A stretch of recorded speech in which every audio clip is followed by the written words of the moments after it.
with a very key department. I know in your high schools, you had a department called career, something like that. But now in the university also we have a special, it's supposed to be a center. We are headed towards making it a center. For now, it is a department which helps us, especially as students, to create a balance of our life with the academic rigor and requirements, and then also helps us to link our skills with the competencies that are required in the job market. So this morning, we begin therefore with our coordinator, Career Services, Madam Rhoda Auni. Madam Rhoda Auni is a great scholar and a member of this university for quite some time. She's been a teacher, she's a mother, she's a counselor. She loves young people. She's also a minister, by the way. So she will be not only your teacher, not only your career guide, but she will also be a mother to all of us, because she has a lot of goodwill, and she also is the mother of the Christian Union in the university. Later today, I'll be talking about those aspects of clubs. So, ladies and gentlemen, because she is ready and I know she is going somewhere, I want to usher her in now. I would just say, let us give a welcoming clap, and therefore, since most of you don't know those Nini, we can do like that. Madam Rhoda, please welcome and speak to us. Thank you, Brother Francis. Ladies and gentlemen, good morning. My name is Rhoda Auni, and I coordinate the Office of the Student Career Services. This particular morning, in a very special way, I want to take this opportunity to congratulate dear students for your academic achievements so far. We appreciate that you are the cream academically in this nation as per now, and we are really glad that you're joining this great institution. I want to take this opportunity to welcome all of you to Kisii University. I want to say that I'm very glad that this is happening. I've been looking forward to meet you and speak to you and begin this work with you. Now, careers are very important. The very fact that you have joined Kisii University, you have come here for academics first and foremost. Of course, you benefit from all the other institutions that will be able to give you support systems socially, spiritually, physically, but you are here for academics. You are just shaping up your career journey. The career journey did not begin now. It began as soon as you were born and you learned a few things. You went to primary and secondary, shaped it a little bit. That's why you are even choosing subjects. And you have been called into a particular course, and therefore you are shaping your career. And in Kisii University, we really understand that career is very, very key to you. And because it's key to you, that is why the Kisii University has an office that deals with students' career services. This is a support system for you. And therefore, as we begin, we could be able to walk with you through this career journey. It is not a journey that you will walk alone. And that is why this great university is one place that you will never regret. So this office is located, I'm saying this because already we are receiving students who are around Kisi, and I want to encourage a lot of you, because sometimes, like I'll be talking to you about, one of the activities we do is counseling. It may be a little bit crazy to conduct an online counseling, but when you're seeing the client physically, then we can be able to talk longer or to talk for a little bit more time. And so if you're able to reach Kisii University, This is an office that is located on the right wing of the main entrance at Sakao Academic Block at the ground floor. And I want to say that at this particular place, we help you to explore your career options. You have been called to courses one, you chose, and at one time, maybe it may not be the first choice, but you have been called to this particular university because you qualified for this particular course or you chose this course. There are some of you who are very comfortable with the choices and the courses that you have been admitted to.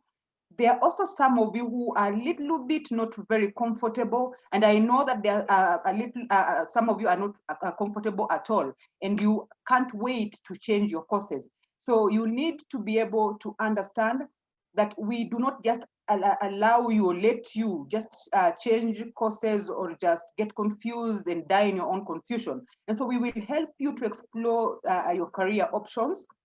How do we do this? We try to, much as possible, create stability, because we know that the career establishment journey is an important journey for you. And we can also be able to begin as early as now to prepare adequately for the opportunities that are available and inform you, especially on the job market trends and that are in the world, because we're not only training you for this country, we're training you for the world. We will assist you to access opportunities like internship, jobs, volunteers, and that we will be able to explain as time goes by. How do you get into an internship? What about when you're on holiday? What can you do with yourself? Is it possible for you to volunteer somewhere? And we expose you also to a lot of empowerment programs that would help you to add value to your career paths. So next, Edgar, kindly. We have a road path for you. We have a vision and a mission as a department. Our vision is to be a globally recognized institutionalized career development center. Like brother said, it's coming to become a center of excellence in provision of career guidance and counseling, mentorship and growth. And our mission is to mold you in your career paths through adjustment process, growth, mentorship, and empowerment for the job market. To achieve this, these are the services that we offer in this particular department. Number one, we offer career advising. At the moment, I know you already are receiving a lot of pieces of advices from many sectors. You have a family. I am sure you are still consulting with the school where you were. I'm sure even the church, the community, people are giving you a lot of advices. And this is good, yes. But also at Kisii University, we have professional career advisors who will sit down with you and be able to guide you, especially on issues of careers. And this is on a personalized level. And of course, we understand that there are some of you who have not even decided on what to do this far. And that is where career counseling comes in, especially when you have issues. You are in a quagmire. You do not know what will happen to your career. Then we will get you into a counseling session. And when you come, you will see that you benefit a lot from this. And you can begin engaging us, because later on we'll be giving you our lines, our emails. You can begin engaging us and just tell us what you feel. You can just say, I've been admitted into actuarial science and I feel like doing education. What do I do? We begin from there. So you will enjoy the career services that we offer there. We also have group advising. Later on, when you join our university, yesterday you were being talked to about the professional club societies. You join one, depending on what professional you'll be undertaking. And therefore, we will, time and again, gathering you together in your professional clubs and helping you in terms of guiding you, like what are the job prospects? If, for example, you are students of criminology and security studies, what are your job opportunities and what is it that you can do in terms of getting what I normally call the career stamina? Because you will discover that as time goes by, just that there's some courses and many courses, just one degree is not enough. There are professional courses that you can do alongside your degree program that at the end of the day, you'll find that you have developed the career stamina. If I'm a student of BCom, for example, have I already enrolled into the CPAs so that I am able to develop that career stamina? What about if I'm a student of, for example, actuarial science? There are those professional courses that are recognized by the actuarial scientists or actuarial fields that can really help you to develop their academic, the career stamina. So it is in those group career advising that we will be able to help you identify as young as you are or as early as it is. I know some of you have already enrolled in them, but now we will help you see, connect the relevancy of this professional courses that you can undertake. And some of them are offered within the university, some of them are offered in Kisi town, and you can be able to develop this particular stamina. And so besides that, time and again, we will organize professional talks. Of course, within the university, we have very, very rich academicians who can be able to talk to you. And Kisii University is the first industry.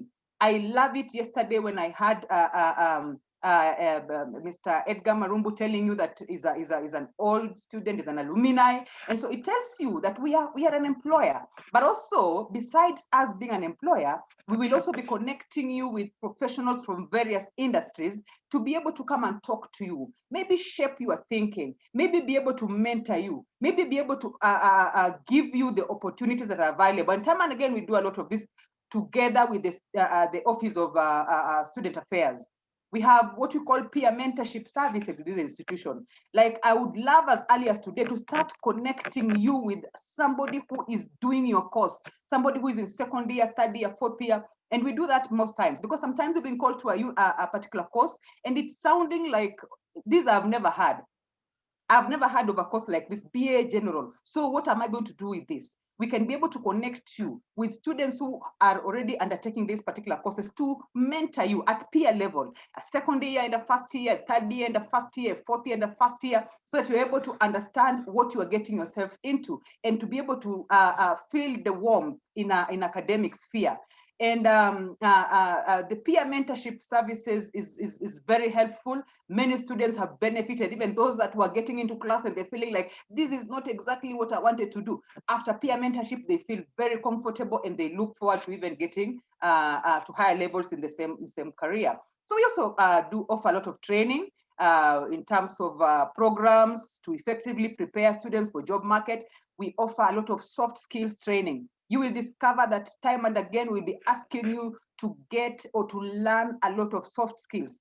These soft skills may not necessarily be the syllabus, what is being trained in class. And so, because they are needed for you today in the job market, you will discover that time and again, we'll be offering these opportunities for you to train in the soft skills. Of course, other things that we know that are very important that we work with you in the career office is helping you to do your CV and how to be able to adjust your CV from one opportunity to another, resume letters and cover up letters and be able also to help you prepare for interviews, especially if you are going to be an employer and you're also going to be an employee, because we expect some of you to just finish or even be employers as early as you are in first year, second semester. And also employees, it's possible that you are going to conduct interviews or also you're going to attend interviews. So Kisii University does not wait for you until you finish and then you go to have a first interview in the job market. We will time and again, according to our schools, organize for mock interviews and give you an opportunity to be able to face a panel and to be able to learn from that particular opportunity, what is it that you're doing right and what is it that you can correct. I want to say that we also have what we call the career students ambassadors. And we know that some of you will finally join these particular groups. Those people who feel that they can be able to take Kisii to another level, the people who speak for Kisii professionally. So this is as important as it is. And besides that, we also have linkages. Can I have the next slide, Ed? Thank you. So we have linkages, linking students to industries. We have the mandate to find out and we gather this information, which we already have, and we are continuing to gather of the industries that are there. And so when you come to our office, we'll be able to link you. Even for those of you who will not know what to do over holiday, we can be able to help you identify some of these industries so that when you go out there, you can begin to ask for positions of volunteer, but also sometimes for internship, for attachment, and later on, you never know, even for jobs. We organize for recruitment drives and annual career fair, which we know that you will benefit. You have been attending career fairs at high school level, but at this particular level, you will even enjoy it because you get to meet the market world, like one-on-one. But we also allow you, or we help you mold the talents that you have. Some of you are entrepreneurs in the making, and these are opportunities for you to be able to showcase what you have and also to be able to sell out whatever products that you can make as early as now. We can also assist you in identifying internship opportunities. And of course, we also carry out mentorship programs with the industries, with the academicians in the institutions, and of course with the alumni. So if you want somebody to mentor you as early as now, and it's so nice to have a mentor, because when you have a mentor, it's like somebody is on top of the tree and you are down there and you want to climb the tree and they are holding their hands. So that will make it easier for you. So I want to advise you as early as now. And I want to encourage us not only to even focus on the mentors within our institution, within where you stay, in your church, in your community, in your surrounding. I am sure there must be somebody who has done what you are about to do. These are the people that we call mentors. And you can begin, mentorship are not just admired at a distance. You can begin to make a relationship with them. Go to them and say, come on, I have been admitted to this particular course and I am told, or I know that you walked this route. So I want, or I'm requesting that you mentor me. And you must put down some goals, like mentor you, what do you want to be mentored in? So what is it that you want to do? What are your goals? And so you can have as many mentors as it is. By the way, you can have as many academic mentors as possible.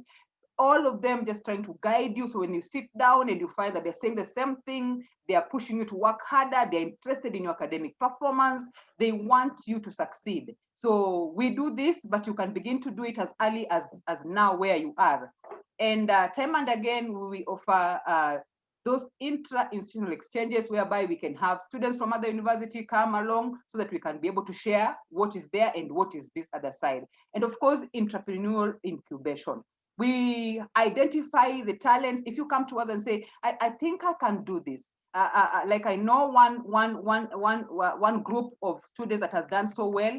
Students came around and they say, we want to make some money while we are in school, and we are interested in baking. And we had this incubation. We identify an entrepreneur in town, and she has worked so well with them. Some of them have already opened their bakery shops, even as I'm speaking. So sometimes you can be able to, yes, you could be a BCom student, you could even be an education student, but there's this other talent, this other skill. And I know that some of us come from very, a little bit wanting families financially, and therefore sometimes we would want to be able to make ourselves comfortable without really getting into a lot of social evils. So we can be able to find out, is there a skill inside us? Is there something that we can do? Some of us can even do hair.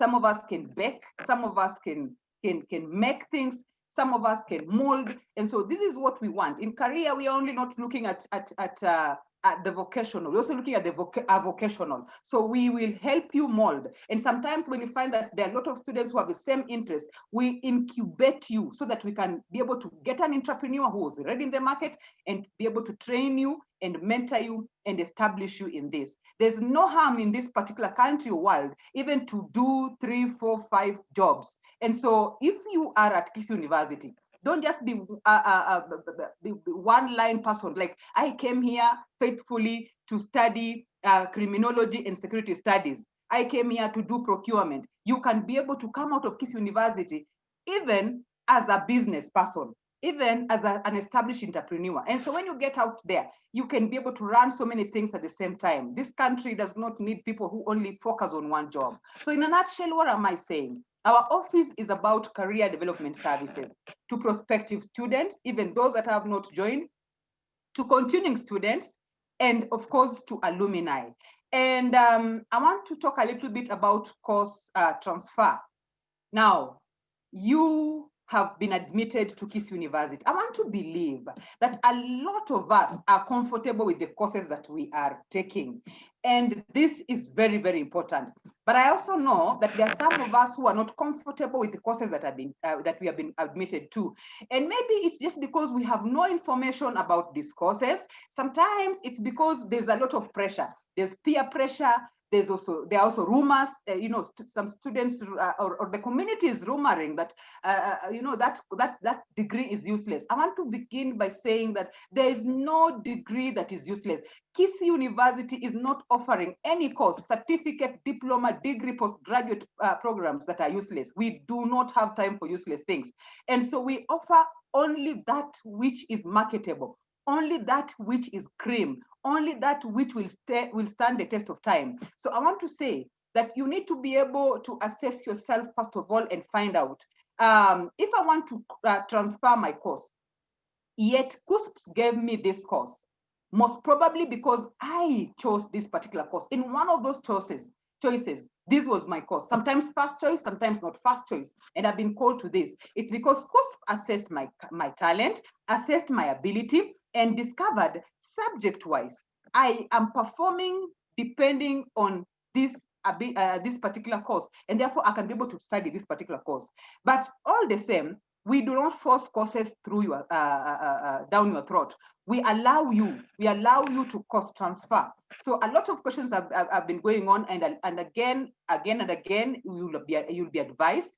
This is done after orientation exercise by a registered student of Kisii University. So you can't transfer courses before you finish the process of registering, like you're being told yesterday by Brother Francis. I want you to get in touch with the Office of Student Career Services. Get in touch with your schools. Luckily today, you will be getting into your schools and you'll be meeting your deans and the chair of departments. Get in touch with them and talk to them. Just talk to them. This is your life. Talk to them. Just tell them what you feel. I've been called to this particular course, but I feel like I don't belong here, or I don't want to do this. So talk to them. Engage with the Student Affairs Office. You can also try as much as possible to engage with our students. If you have students whom you know from Kisii University, talk to them. So you're encouraged to be able to get proper counseling. In our office, we offer proper counseling. Even as I'm speaking now, the office is open. You can run there and begin to get your career counseling. Now, we will be able to make sure that by the time we are done with you, or these other people I'm telling you, whether they are deans of schools, the CODs, whether they are officers from the Student Affairs Office, by the time you finish, it will be a seamless process. Time and again, year and again, we have had students filling the transfer forms, then they are rejected.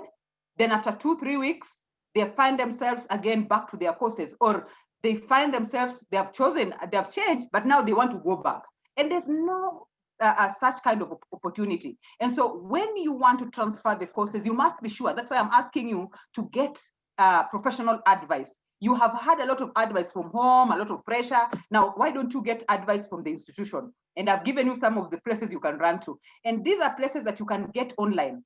All the places that I'm talking to you, whether it's from the school, from the career office, student affairs, we are available. We can talk to you and we listen to you and we guide you. Now, ensure that you've met the cutoff points that have subject requirements for preferred course. And how do you do this? Just log in into KUSPS and you will know whether you qualify depending on your cutoff points, the cutoff points of the course that you want to undertake and what you have also been calculated for there by KUSPS.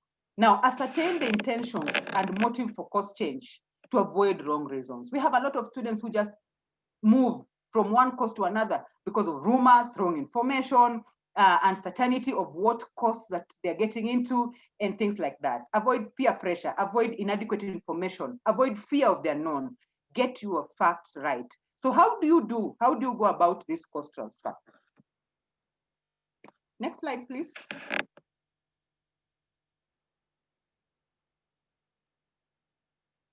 It will be advertised. The moment you'll meet your registrar academic affairs, he will tell you, now this is now you're ready for this. You fill this course transfer form online. Then there'll be verification and validation, approval by Dean's Committee, communication from the RA to you. There'll be a letter. then you download the course transfer letter. I want to say this, that it's very important for us to be able to do a career of choice, because a career of choice is your life. It will give you the energy to do what you love. Every other morning when you wake up, you'll enjoy to go to class. Now, don't look at the employability more than the passion that you have. Like at the moment, I know that there are a lot of students who would want to think that, or even parents, some parents have told the students, you go, fika tu hivi.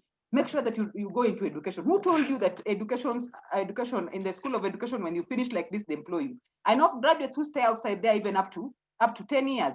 I want you to choose and walk a journey from, like, I enjoy this. Even if you've been called, for example, to counseling psychology, maybe you have never heard about counseling psychology, but it was one of your choices. And now you are here.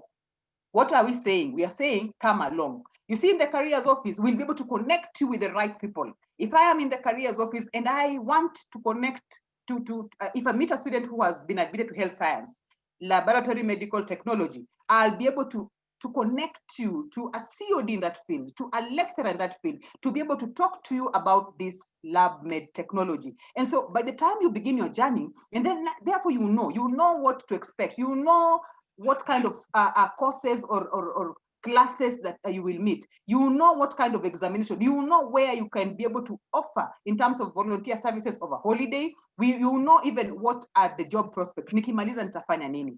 And this is information that we are offering also at the career office. We have a guidebook whereby we can look through and say, okay, I can see you have come here for criminology and security studies.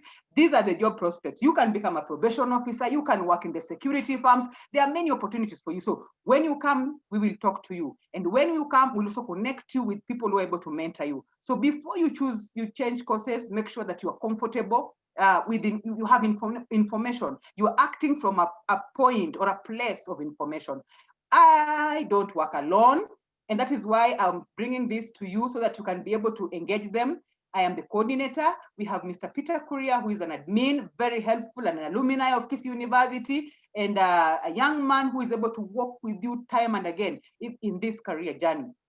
There's Mr. William Nyabio, who is an assistant registrar, admin. I have a counselor, Ms. Helen Atandi, and I have an admin, Ms. Emily Kerubo. All of these guys are career counselors. And together with those that are in the Student Affairs Office, we're able to help you. Now, feel free to contact the following. There are 2 numbers I've given you there. Make sure that you get 0706 18 97 17, 24/7. Even at midnight, you will get answers. 0720 53 39 51. Now that one is daytime only. You will get answers. And my number is 0720 222 780. I am the coordinator. Now you can reach us through an email at careerservices@kisiuniversity.ac.ke. And finally, as I finish, I want to say this, that it is important for you to know that the reason why we are having this orientation program is to be able to make you comfortable in Kisii University. And because career is your life, we would wish you to take advantage of the services that we are offering. Work with us. We will be able to guide you. We will be able to counsel you. We will be able to mentor you. And by the time you finish, you will discover that you stand above the rest in terms of careers. God bless you so much. I love you all. For those that are Christian Union members, I am your mother, like you've been told. We are going to meet there. Join those links so that we can be able to live the life knowing that there's eternity after now. Thank you. Back to you, brother. Thank you very much, Madam Rhoda. Please let's applause Madam Rhoda. And as Madam Rhoda has told us, career is very important. It's your life, it's your dream, it's your expectation, it's your experience, it's everything about you. So pay attention to those very important aspects she has pointed to so that you do not lose in anything. I think something that I want to add there, and this I want you to put very seriously in your minds, is always do what you love, but most importantly, love what you do. That I think summarizes my thinking about career. Sometimes you may not get what you really feel is the best for you, but if you commit to love what you get, it will give you the opportunity to celebrate that life. Thank you very much, Madam Rhoda, once again. And we appreciate you. Continue serving and loving our kids as you always do. Thank you very much. Edgar, are you going to show us something, or do we invite Marianne? Yes, for 1 minute, and then Marianne can come in. Marianne, be ready. University has grown from being a university college for a very long time now, since our association with Ict University. I have seen this university grow from a low level to the best we are today as at the first stage of university. I'm glad to be a part of this university where everybody is friendly and ready to learn. I actually love the development that has taken place in the recent years since we joined 2016. I love Kisi, more specifically Kisii Law School, because it shines the best law school in the country. It has produced the best in the recently released Kenya School of Law results, and I'm proud of being a Kisii University student. Kisii University has got the best lecturers ever. Kisii University has the best facilities that would aid me as a forensic biologist to pursue my career, especially in forensic pathology. It has given me an opportunity to get the most quality education here in Kenya, so I am grateful and I'm proud of Kisii University. Kisii University has enabled us to actually notice our potential and give us the right direction to achieve our goals and our dreams. This institution is so good. It empowers students. I thank God for this institution because it has helped us, because we are earning from here. And again, it has helped the students who are being enrolled to do various courses in this institution. Kisii University, as the mission indicates, fountain of knowledge, is a university that offers quality education. Happy birthday, Kisii University. I wish Kisii University a happy birthday. Happy birthday, Kisii University. Happy birthday to Kisii University, by the way. We wish the university as a whole, that is the management, staff, the students, a happy 70th birthday. Thank you. I wish Kisii University a happy birthday. And I wish Kisii University a happy birthday. I wish the university a happy birthday. I wish Kisii University a happy birthday. Continue exploring the heights. So Kisii University, happiest birthday to you. And I'm proud to be a Kisii University student.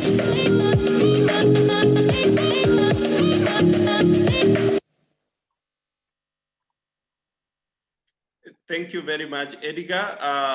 Students, as you noticed, that was on the 7th birthday. Kisii University was born on February 6th, 2013. That is when we got charter. And therefore, last year, no, not last year, this year actually, our students were wishing the university a happy birthday, but also saying what they enjoy in Kisii University. This is what awaits you, but this is the story that you are going to write. When you come here, you have a story to write to make Kisii University better than maybe what the others have already celebrated. Now, we want to quickly welcome somebody who will give us insights. As you realize, we are already working with ICT. Yesterday, you were told that you will be able to continue reading even before you come to school. You can get some material online so that you can be able to continue reading and preparing yourself for academics. So now we are going to invite our ICT manager to speak to us briefly about the role of ICT and how we can harness ICT so that we can get the best product that we are looking for as academicians. So ladies and gentlemen, let us put our hands together for Mary Ann. She's somewhere, a wonderful lady and a very intelligent person. Or 3/4 of the things we are using here are not things that are downloaded, they are things that she has developed. Marianne, please, welcome and speak to us. Thank you so much, Brother Francis. Good morning to our first years.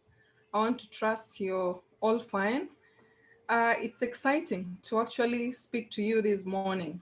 You have already experienced ICT. So what I'll be doing this morning is just emphasizing and maybe mentioning to you some of the sections that you're yet to interact with. This group is special to us for one main reason, that there are so many things we've been able to do with you that we haven't done with any other group. You're the first group to utilize your official email addresses so efficiently for feedback, making inquiries, interacting with our various services, and that is something really good for you and even for us. You're also the first group to be admitted online ever since the beginning of the university, and that is a milestone we wouldn't have realized if you were not enrolled in this university. And finally, you're again the very first group to be oriented online, and I want to believe you've had a good experience so far. I must appreciate your patience. This system is new.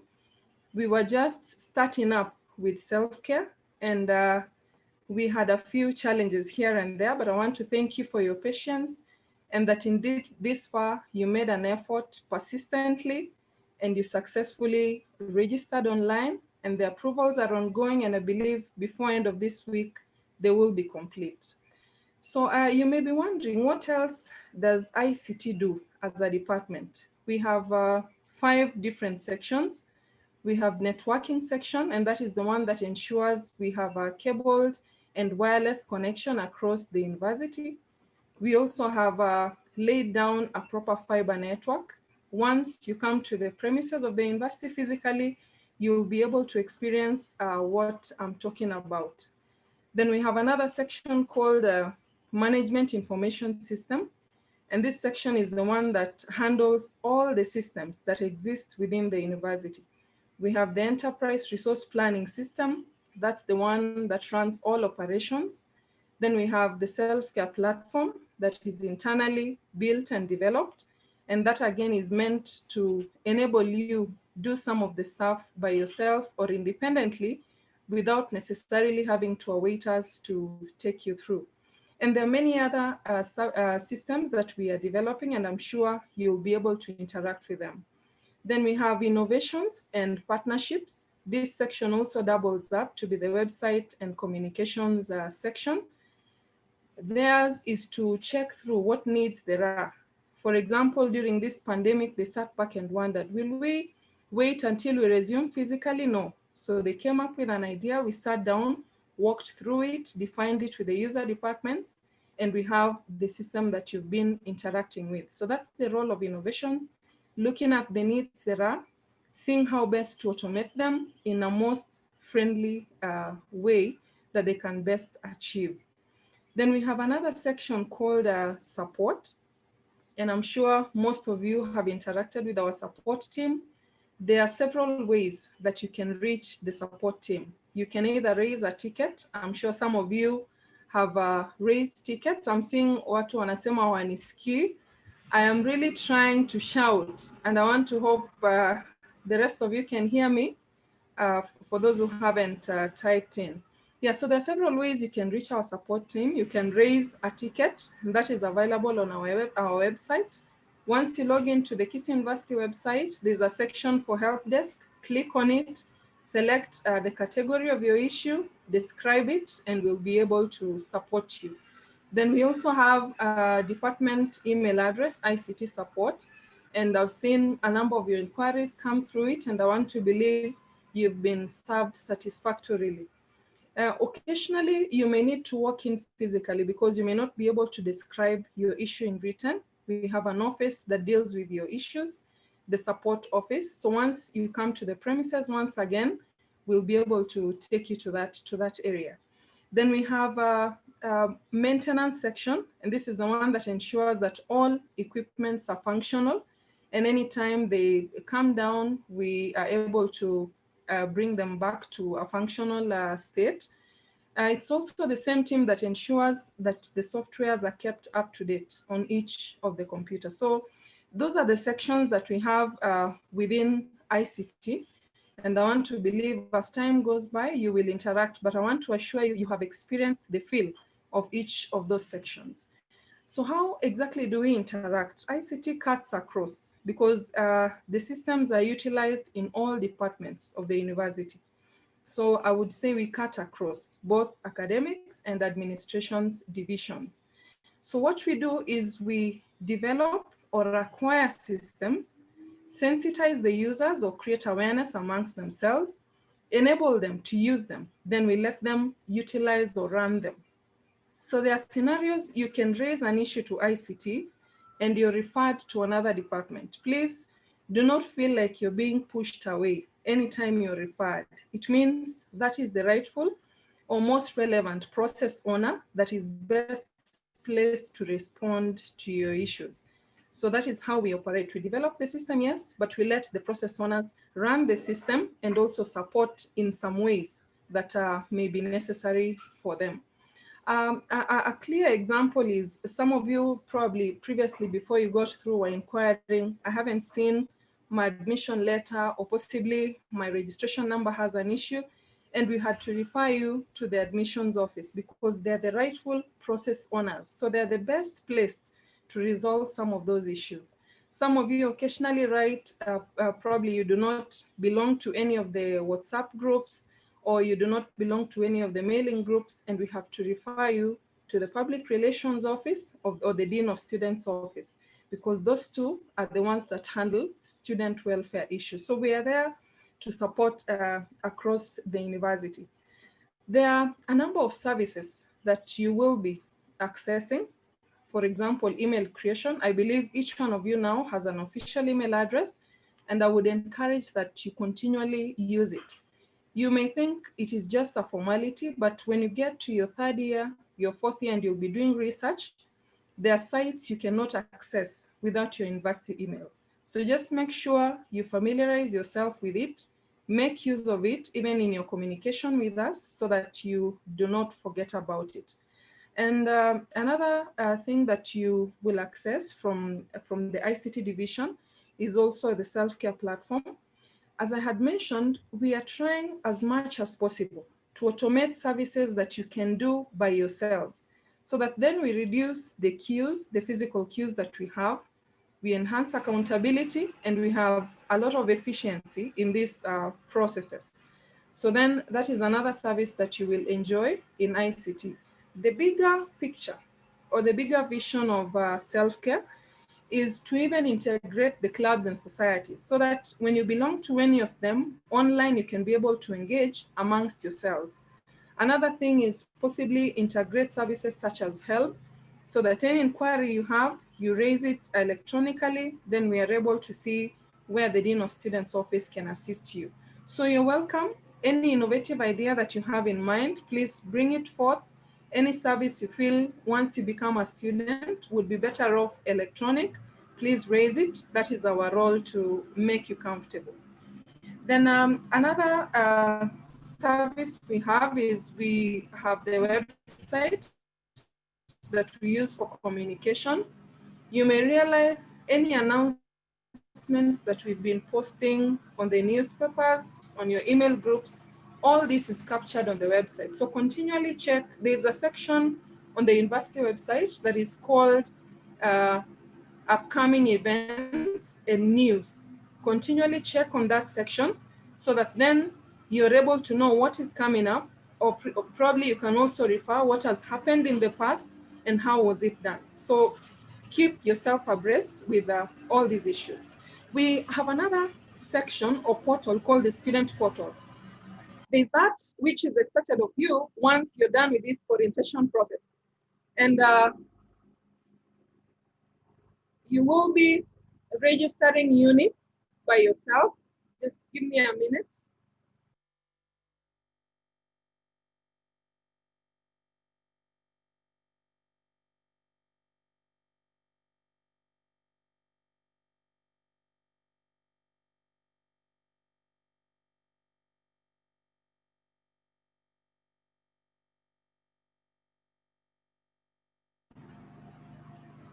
Sorry for that disruption. Yes, so I was saying we have the student portal. One of the things you'll be required to do at the end or once you're done with this orientation process is to register units by yourselves. So we will be guiding you on how to log into the student portal, how to create an account, how to register for units. And at the end of the semester, you will use the same student portal to be able to access your examination card. So it is good that you familiarize with it again. And once marks are captured in the system, still through the student portal, you will be able to access your provisional transcripts or provisional results. Then finally, even now, once your details are captured in the student portal, you can be able to query your fee statement so that you see what has been captured of what you paid and how much is still expected of you to clear. So those are some of the other services that you can access from the student portal. So later today, we will share with you a video on how to create your student portal account and how to navigate through it. Technology is friendly as long as you follow the steps that are given to you. Now, some of you may be wondering, how will we manage? Possibly you do not have a smartphone, possibly you do not have a laptop, and you're wondering, how exactly am I going to manage? Assuming we begin the e-learning classes next week, how exactly am I going to manage? So we want to encourage you. We are in the process. We belong to a consortium called Kenya Education Network Trust. It's a group of all institutions, and several times we have a meetings as ICT directors, and one of the initiatives that we are working on is coming up with very good specifications of an affordable laptop and logistics on how you can acquire them. So once this is done, then we will be able to communicate to you and how you can pay for the same so that you can acquire a laptop of your own. Another thing that this particular consortium has been able to come up with, we had a negotiation with the service providers, so you can get subsidized bundles, that which you cannot get on your own by virtue of becoming a student and having an email address that identifies you as a student of this university.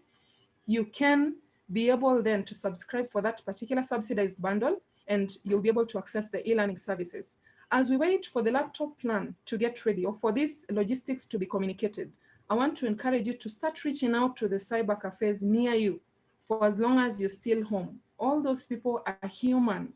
Reach out to them, negotiate even for a weekly package or even a monthly package that is affordable, so that during the hours that you have classes, you can be able to have stable internet to utilize as you await for these logistical arrangements that are being made. So majorly, that is what ICT comprises. As you come, you'll be able to interact with all of us. And once again, I want to tell you, you're special to us because this is a purely digital group. And one thing I will not forget to remind you is that you're all adults now. You're above the age of 18.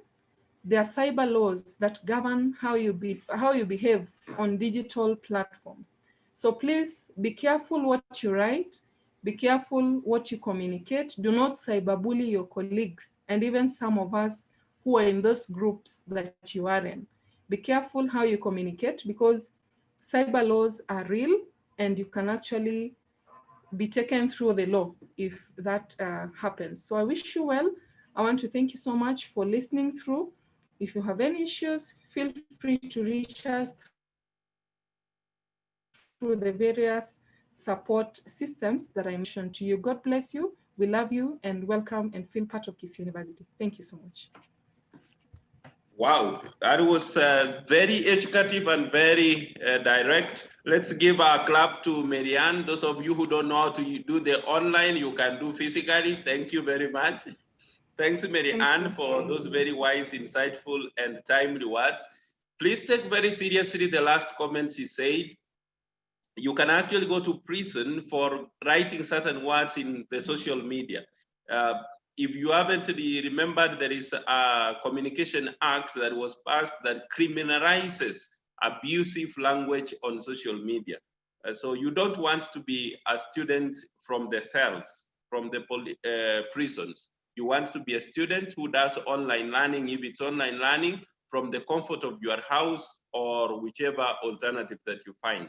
Language can take you far, but language can draw you to a worse situation. Language can mess your life. So here is a very quick grip of what we also do besides academics. Here is what our cultural weeks look like. Na tukisalia katika masuala ya elimu ni kwamba chuo kikuu cha Kisii kimeadhimisha tamasha ya utamaduni chuoni humo. Lengo kuu likiwa ni kuimarisha utangamano wa wanafunzi kutoka jamii mbalimbali. Crispin Otieno alihudhuria tamasha hiyo ya aina yake.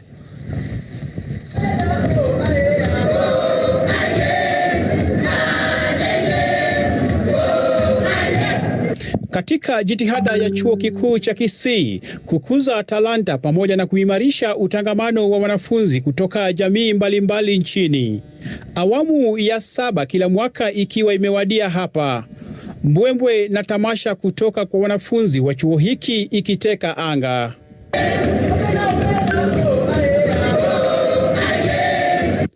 Shemasi Francis Kerongo ni msimamizi wa masuala ya wanafunzi katika chuo hiki, akitusimulia umuhimu wa tamasha kama hii hapa kwa wanafunzi pamoja na wenyeji. Cultural Week is not just a moment to celebrate our cultures, but it's an opportunity for us to share experiences, to destroy the stereotypes that always shatter us, and to be also to anchor our growth and development on the values that have led us, and especially our elder generations, to where we are. Aidha, Kerongo anapongeza tamasha kama hii, akihoji inafaa kuigwa na wanasiasa nchini.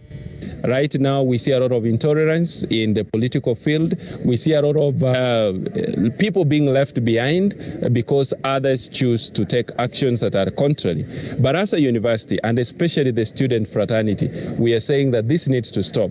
And how do we stop it? We stop it by us beginning to model what we would like. We come to know each other, the biodiversity, and we really appreciate because it makes us interact, not only students, but we also interact with the different lecturers and the university workers, and we get to enjoy. We as the student fraternity, we are very happy for the administration for arranging such kind of a thing, because it's helping us greatly to preserve our culture. The moment a certain community display their culture, we get to know how the various communities they do behave back at home, how the various communities do their things back at home.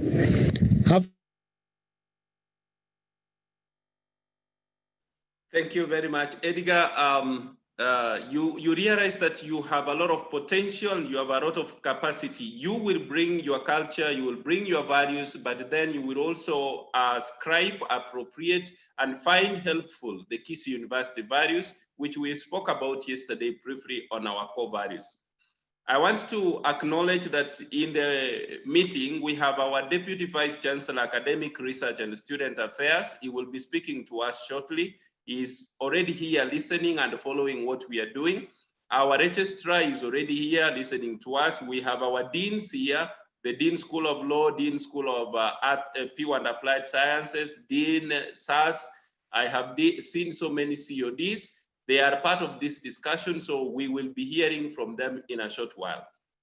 Now, a key aspect of most of the questions that you've been raising have been surrounding the area of your admission and especially issues relating to course transfer. At this time, I want us to put our hands together for the man who is actually responsible for preparing everything academic that you do. He is the one who knows once you are taught or you are not taught.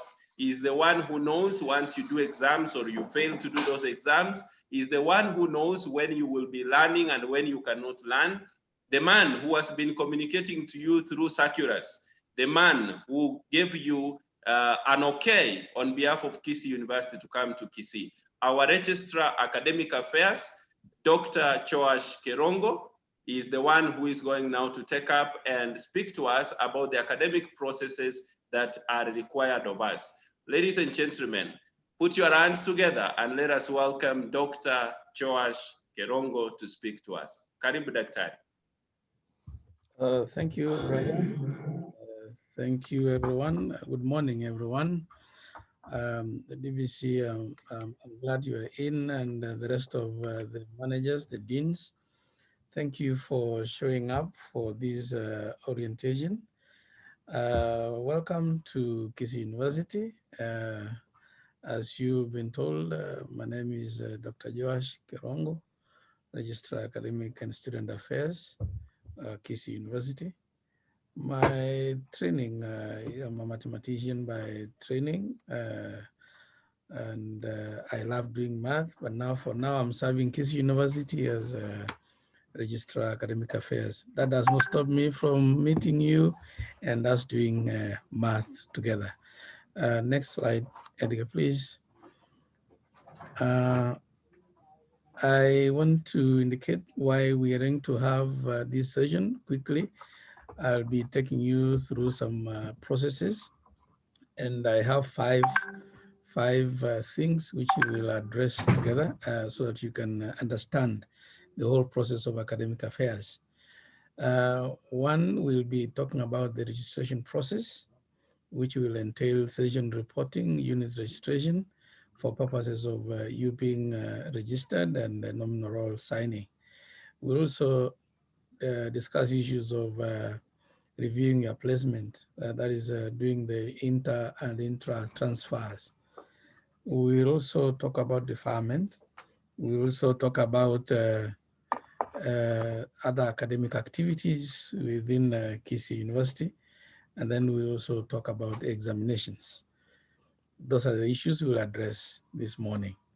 Now, perhaps as we start, you need to understand why you are here at Kisii University. What is your goal? Why did you come here? I'm glad our career guru, Dr. Rhoda Uni, talks to us in the morning, and she addressed issues of career, and I want to encourage you to visit her team. They'll kindly guide you in a very appropriate way on issues of career. One of the reasons why we've been hesitant to tell you to transfer is because you have not really understood university degrees. You need to understand them. So you need to visit these people so they can guide you.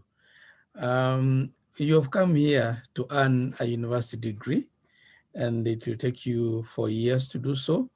When you leave here, you leave here with a BA, a BSc, a BBIT, or whatever degree, a BCom. At the end of the 4 years, you'll leave here with a degree. Perhaps you'll come back and do your postgraduate, you'll do your MA, that's Master of Arts, you can do your MSc or your PhD with us here. That will take you another 2 to 4 years, for 2 years for masters when you are a sharp kid, to 4 years for PhD when you are also fast enough. You can also seize the opportunity of being here and also earn yourself a diploma. If you are resourced, or if you have enough resources, you can be able to enroll in other diplomas, which can also give you an upper hand as you study your degree. You can live here with a diploma also, which can basically beef up your occupational skill that you're intending to have in your life. Most importantly, when you are here and as you go to see Dr. Uni, the question you should ask yourself, what do you want to become after KSU? What exactly do you want people to call you? You want us to call you a lawyer? You want us to call you an entrepreneur, a researcher, an investigator, a medic, agronomist? What do you want us to call you? Perhaps that should be the starting point for you to understand why you have joined Kisii University. Next, please, Edgar. I want to indicate to you that Kisii University, next, Edgar.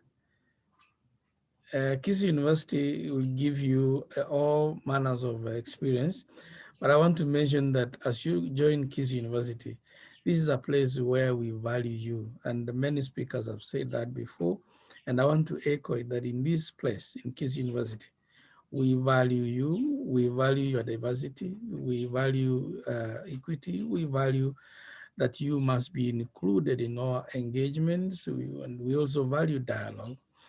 In this university, we also value your lives, so we engage on issues which give you safety and the support for all of you. In this university, as you join us, we also mind about your good health. And yesterday, you remember, Brother Francis was addressing issues of your health.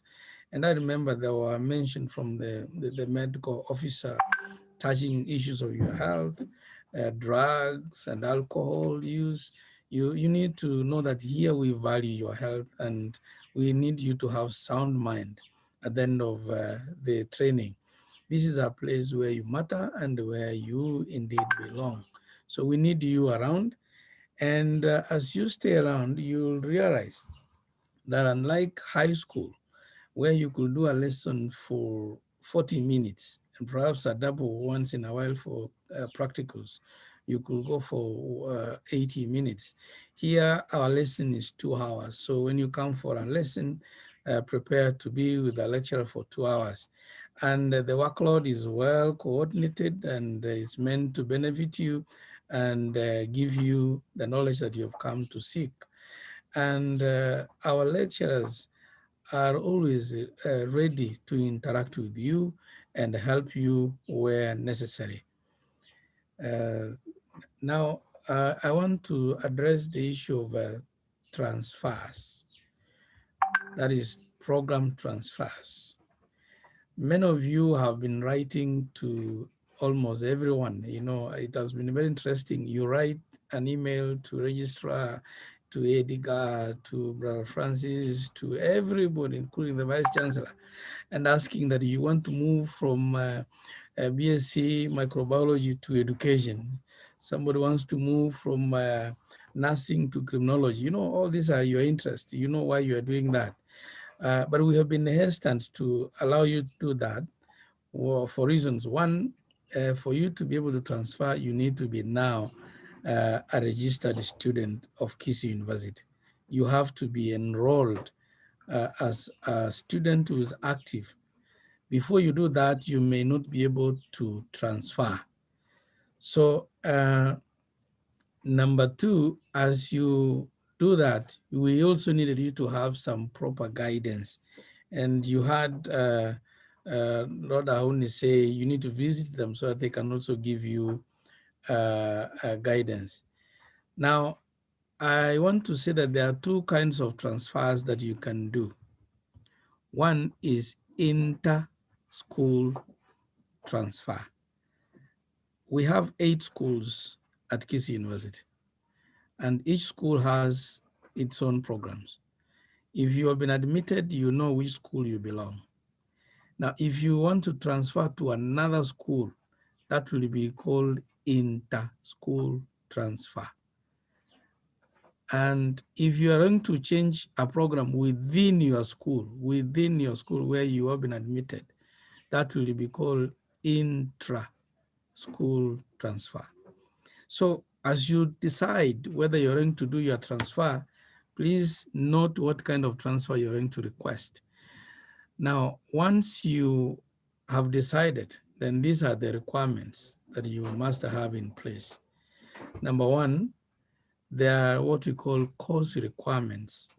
Course requirements are like, for example, if you're going to do law, you will be required to have a B plane in English or Kiswahili. That is a course requirement, for example. So each program or each course has its own requirements. So besides having a good grade at KCSE, general grade, you will need to meet the course requirements. Then you also need, number 2, the general KCSE grade required for that course you are interested in. And then now there will be another one, the cluster points.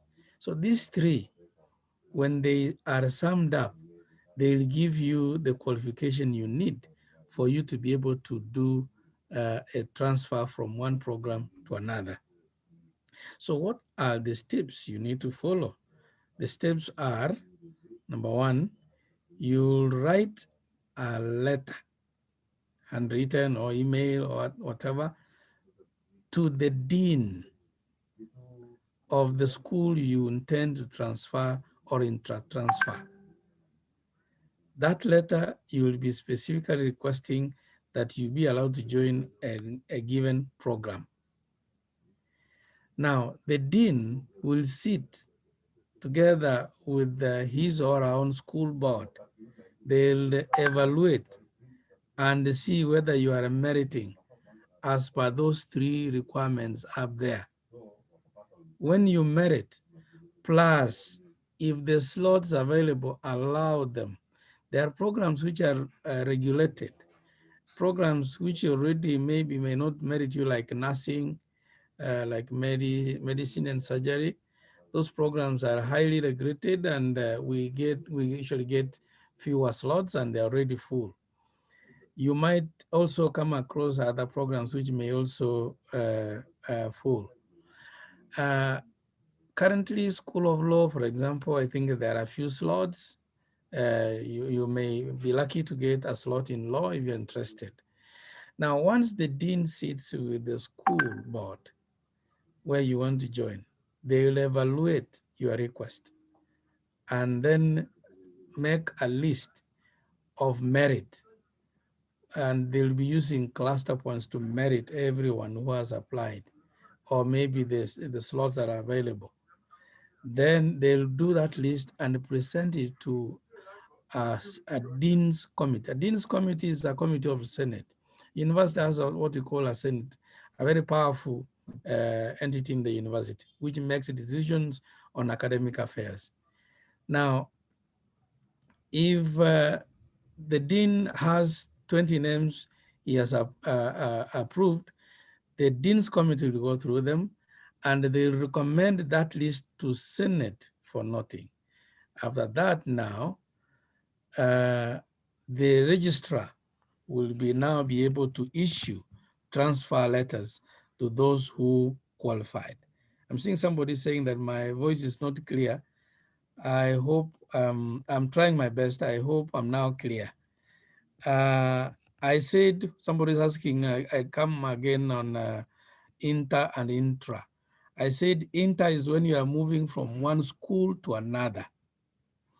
And intra is when you are within the same school, like you could be in the School of Business and Economics, SOBE, and you want to change from BCom to, say, Human Resource, and you're within the same school. That is intra.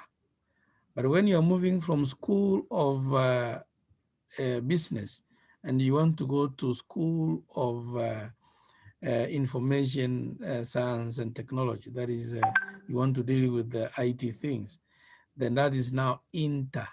I hope that is clear.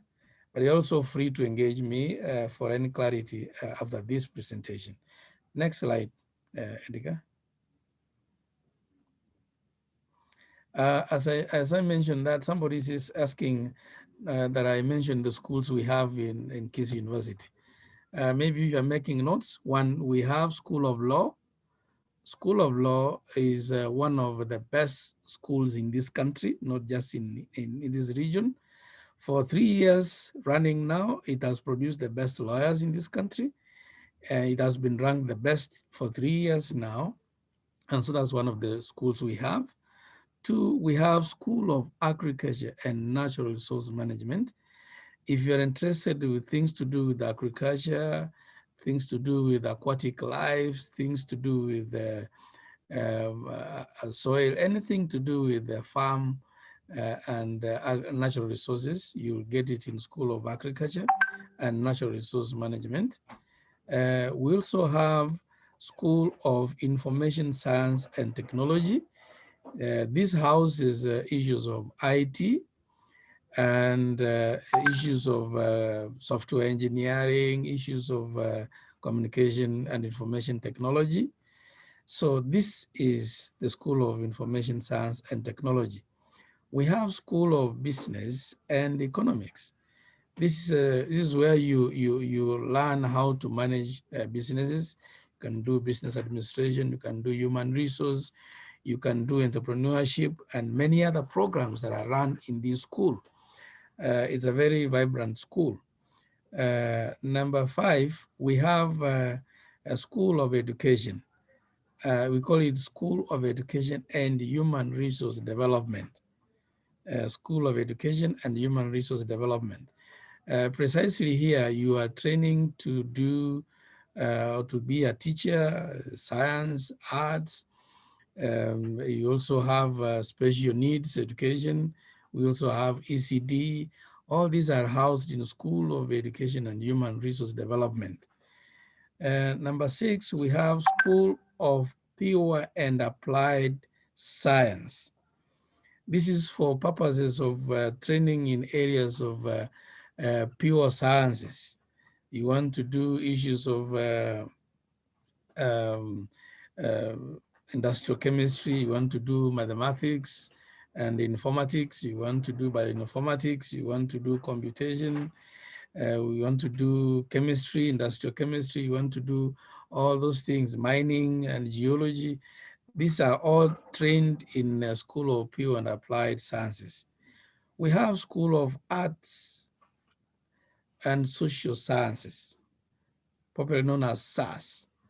This is a very vibrant school and one of the largest schools around.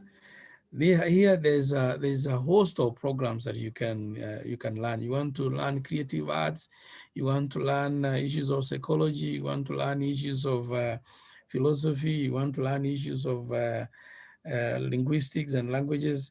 I may not mention all of them adequately. It's a vibrant school, it's a big school. This is another school that we have. And lastly, ladies and gentlemen, we have a School of Health Sciences. School of Health Sciences houses nursing, it houses clinical medicine, it houses pharmacy, it houses medicine and surgery. By the way, in this year's assessment by a board, the East African board, we were ranked 3rd best in medicine and surgery. So we are not underdogs in that field. This school also houses public health and nutrition and dietetics and many other programs. It is also a huge and vibrant school. So for those who wanted me to mention schools, I think I've deviated a bit. So if you are considering transferring, those are the schools that we have. They are 8 in number. Now, I was talking about the registration process. We have been engaging each other, and we have been sometimes texting you and telling you, go to self-care, go to self-care. And I think ICT manager, thank you for mentioning some of the things they need this morning. I want to encourage students that you'll always be engaging us through self-care. When you write your issues through self-care, then you'll be able to be assisted wherever you've raised an issue. Self-care, you can reach us even from home. Now, next slide here, okay? For purposes of registration, for now, as you're coming in, you've been engaging us through self-care, and then the whole process is picked. But as the ICT manager mentioned, we are going to be using, going forward, you're going to be using ERP. ERP is Enterprise Resource Planning. This is a system that runs many activities in the university. That for you to be able to graduate after 4 years, from the first day you come to this university, all the activities will be cumulatively recorded in the ERP. We'll simply pull your results together and graduate you at the end of the 4 years. So anytime you are coming in for a semester, you must be fully registered in each and every semester. And what does that one entail? This is what you have to do for you to be registered for every semester, not only this one year, but going forward. You have to report session. Reporting session means you are kind of reporting the university that you are around. You are not in Mombasa. You are not staying home, neither are you quitting this semester. You are simply reporting to the university that you are around. By this reporting of session, your school will be able to know that you are around and plan for your programs. Once you reported session, the ERP system will automatically invoice you.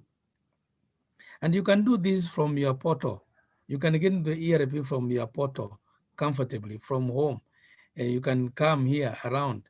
And like those who have been unable to register, we have been receiving those who have been unable to register, and they could come here and we could attend them. If you are one of them, silently you can come and we guide you on how to register if you are within Kisi.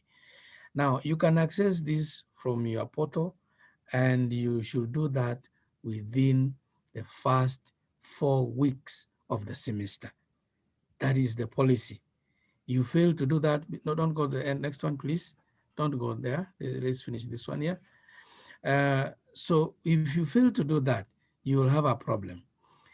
Now, after the system has invoiced you, you pay your semester fees as per the invoice that has been generated onto your portal. You can see how much you're supposed to pay. And once you paid now your fees, you do the last thing. You register for units. Usually the units are uploaded by the CODs and the deans. So you'll be able to see them. The units you're supposed to do in a particular semester, you'll see them in the system. So if you have paid fees and you report a decision, the system will allow you to register for the units. When you have done these 3, you are now regarded as a registered student. Then you do the last thing of now signing a nominal roll. That one is much easy to do. There will be no much requirement. Next slide, please. So I think I'm done with registration. Somebody is asking me, where do you place economics and statistics? That is a course under School of Business and Economics. So if you're doing it, please, you'll be housed under School of Economics, Business and Economics. Thank you. Let's proceed. On deferment, I want to indicate to you that we are very free and fair to all of you. You are at liberty to call off your semester for any reason that you feel is good to you. However, I want you to know from the onset that that decision you make, that choice you make has consequences. Coming back, you may be forced to wait for a group that you can be able to join from where you had stopped. That is a group that is fitting where you had stopped. So sometimes when you make the decision to call off a semester, it might extend beyond a semester and go to a year. So as you make that decision, you also need to know when are you going to like to have a colleague group that you can join. Now, deferment, you don't have to convince us that this is a reason. As long as you are convinced on your own, then you are aware that you have the consequences to face, then you can proceed and do the following. 1, you can fill the deferment form online and submit it. We are already also working on through the self-care on how you can fill also the form, and you can be able to reach the registrar's record that you have deferred. For those who are first years like you, when we admit you, we usually give you a form called KSU2. That KSU2, there is a point where you sign if you accept the offer. There is a point where you sign if you decline the offer. There is also a point where you sign if you want to defer your offer to another time. So if you feel you want to come later than now, that form has a bit that you just need to fill. Fill it freely. And if you have consulted, of course, with your parents and the guardians and your seniors, then upload that bit. We'll be able to see it. Or through the self-care, there's a provision where once you come in, you'll be asked, do you want to proceed with the registration or you want to defer? If you choose defer, you may not go through the other processes the rest are going through.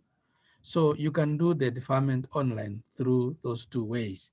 You can submit the form also to the registrar online for processing. Then you also ensure that after you have submitted, you have received acknowledgement that you have been deferred, and you're also receiving a date expected back. While you defer, your account in the ERP and the self-care will remain inactive during deferment. So when you'll be coming back, you'll have to request for the account to be made active. So anytime you go for deferment, we also make your account inactive. You will not be counted as an active student, but rather a student who is deferred. So on deferment, I believe if this guideline is not enough, then you can also get in touch. We can give you more guidance on that matter. Next slide, please. Thank you. I want to mention something to you about semester study requirements. So I want you to pay attention to this explanation here.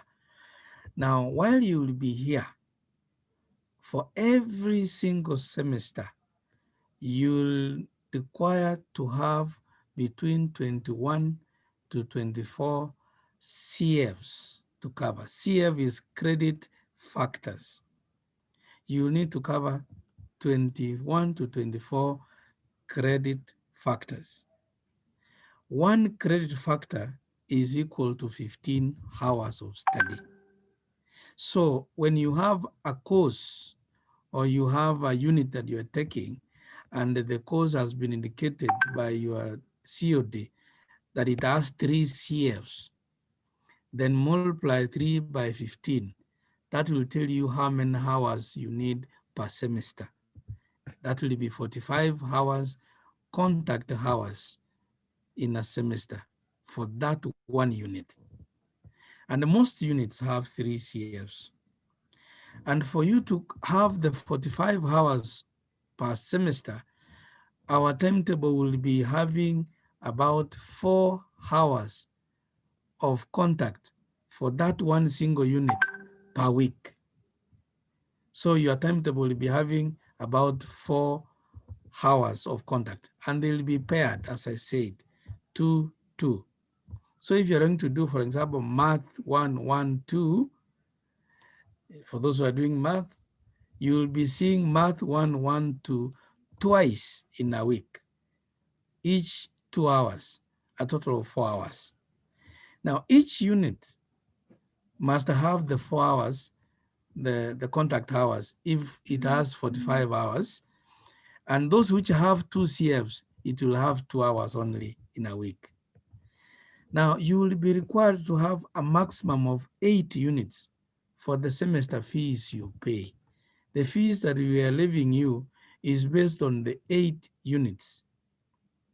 If on your own, you request that you be given an extra unit, which has not been generated by the COD or the faculty or the school, for that extra unit you will be requesting, you will be required to pay extra. And the unit cost is available if you want to take that extra unit. But we have standardized it that you can only have a maximum of 8 units for a semester. And so the fees you pay is for the 8 units. Unless the faculty offers a 9th program or a 9th unit, and that will be understood because it could have been discussed and agreed in another forum that it will be offered like that. And mostly it happens in School of Agriculture. The rest, I think they are within this requirement. And so you'll be therefore required to attend to a maximum of 352 hours in a semester. Now, out of these 352 hours in a semester, it is a requirement that for you to be able to be examined, you must attend up to 80% of class. Somebody is asking na hiyo credit factor ndio nini? Nimesema credit factors, one credit factor is equivalent to 15 hours of contact. So when we contact you for 15 hours, then you have one credit factor. Let's go on. Then the rest you'll be able to learn as you get along. You may not understand everything today. I believe you'll keep in touch with us and we'll give you further guidance. But the most important, classes count towards completion of your degree. If you want to get it, if you want to get this degree, then please know that the class attendance, assignment doing, cards, and all the things that are supposed to be done by you will count towards your graduation for the degree that you have come to seek at Kisii University. Thank you. Now, as you come here, you'll also meet some courses in the first semester or the first year. They will be on timetable. There are courses we call common courses, or we call them university courses. They are not so hard. They are meant for everybody. They are meant for everybody. Those who miss these courses, they may not be able to graduate. So these courses are called core courses. These include courses like communication skills. There's what you call basic mathematics, that is Math 100. It's meant for everybody. Math, yeah, what? It's a requirement that everybody here must do some math, at least. Even if you have come to do law, you must know how to count money. So there will be some Math 100, there will be philosophy, field 104, there's Comms 101, there is Comp 101. These are called university courses, core courses. You can pass in all these other courses, but if you have a fail in this course, you may not graduate. They are basically designed to improve your basic skills, and they're also there to guide you and counsel you on how to manage yourself. They are basically general education classes. Number two, you'll have the second category of courses. There will be now courses as per the program that you've been called to study here. Somebody is saying he thought CF is cumulative frequency. Yeah, your teacher, math teacher said CF is cumulative frequency. That is right, but now you've come to university. CF will mean both cumulative frequency. It can mean also mean what I've just told you. So it's not only cumulative frequency. Thank you. Next slide, Edgar, please. I want to spare time for DVC. I think a timetable I'll share with it later with you. For now, skip it because you'll learn how to read it later. Now, important information about university. University works, I've just tried to throw some pictures there. You have to come in and register. Once you've registered, you have to go to class and learn. Once you've gone to class, you would need to do some practicals if your course is practical oriented. That is not all. Get out and also play. Get some extra curricular activity and engage yourself, indoor, outdoor, clubs and societies. And I think I'm glad that our Dean of Students Office is very vibrant. We have quite a host of activities and we have excelled in many of these. And so get yourself something to do. And then of course you'll finally graduate. Let's move on. I want to mention some of the things that will apply by date. This academic calendar has been challenged by COVID-19. We may have another chance to review it. That's to review the dates if all goes well. And we are seeing some hopes that we may have some face-to-face. I know some of you are planning to see your colleagues and see how they look like. You may have that opportunity to see each other, talk to each other. You know, I've been enjoying your chats in in your groups. And I'm sure you are eager to meet each and every one of you and also continue interacting. We are hoping things will work well, so we may have a face-to-face. When that time comes, we'll transit and we shall tell you how we'll transit. You know, we can't just transit just because it has been said. There is a process that has to be done.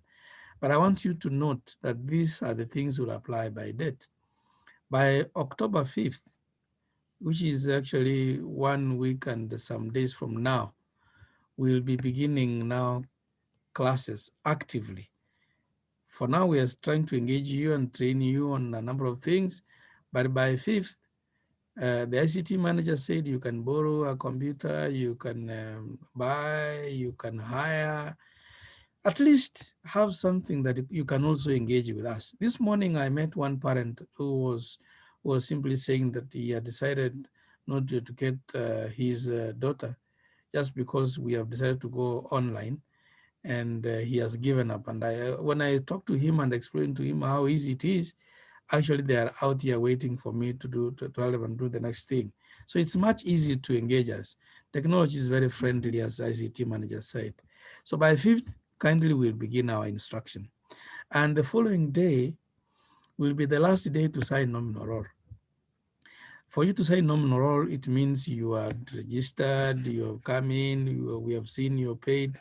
I know many of you have been saying finance has been pending. It was for a reason. We are waiting for some of you to come on board. We were just being lenient on you. If we could have acted strictly on time, many of you could have just missed the university and could have stayed home for long. So we are still remaining open to accept you come in.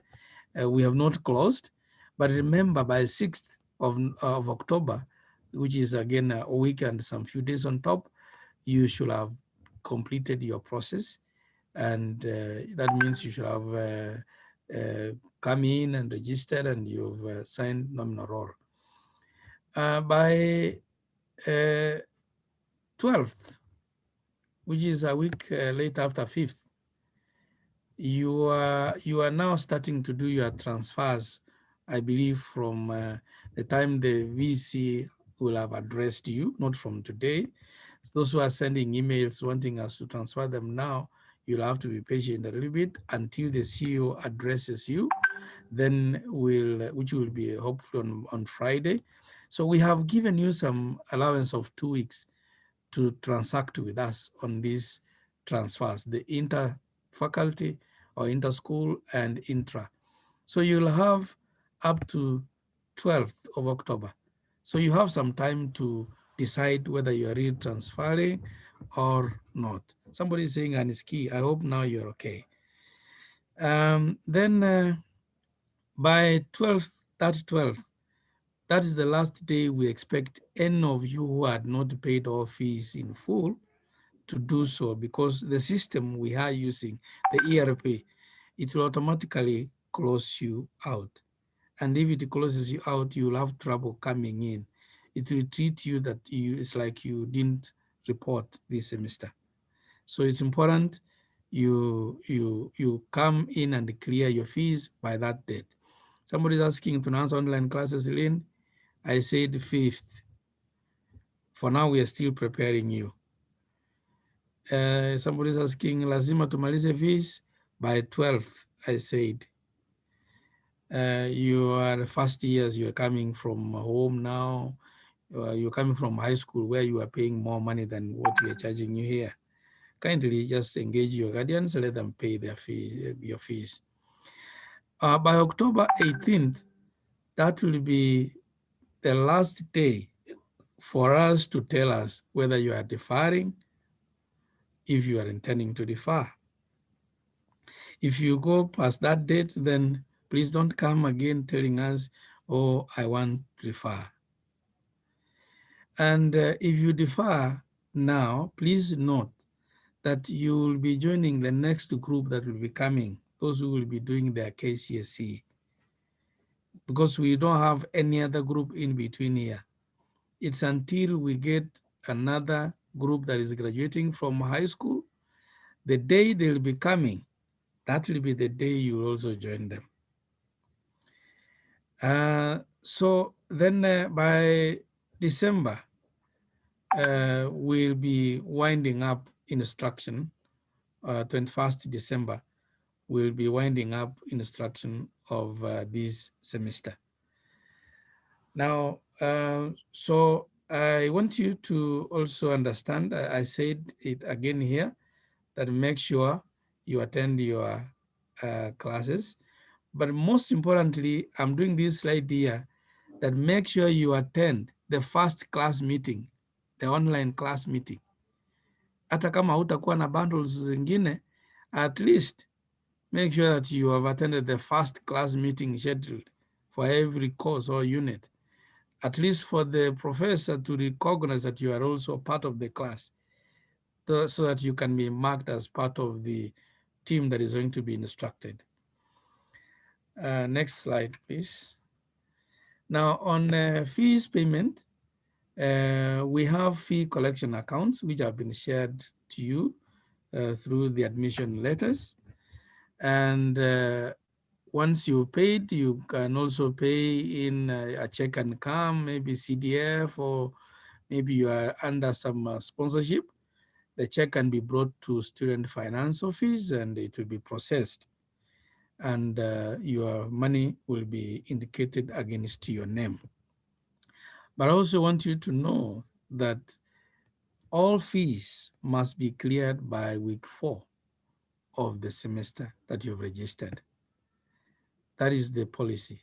Or else, if you fail to do so, the ERP system will simply drop you for non-payment. Now, in the university, we have other fees. We have tuition and other fees. These other fees usually are charged at the beginning of every academic year.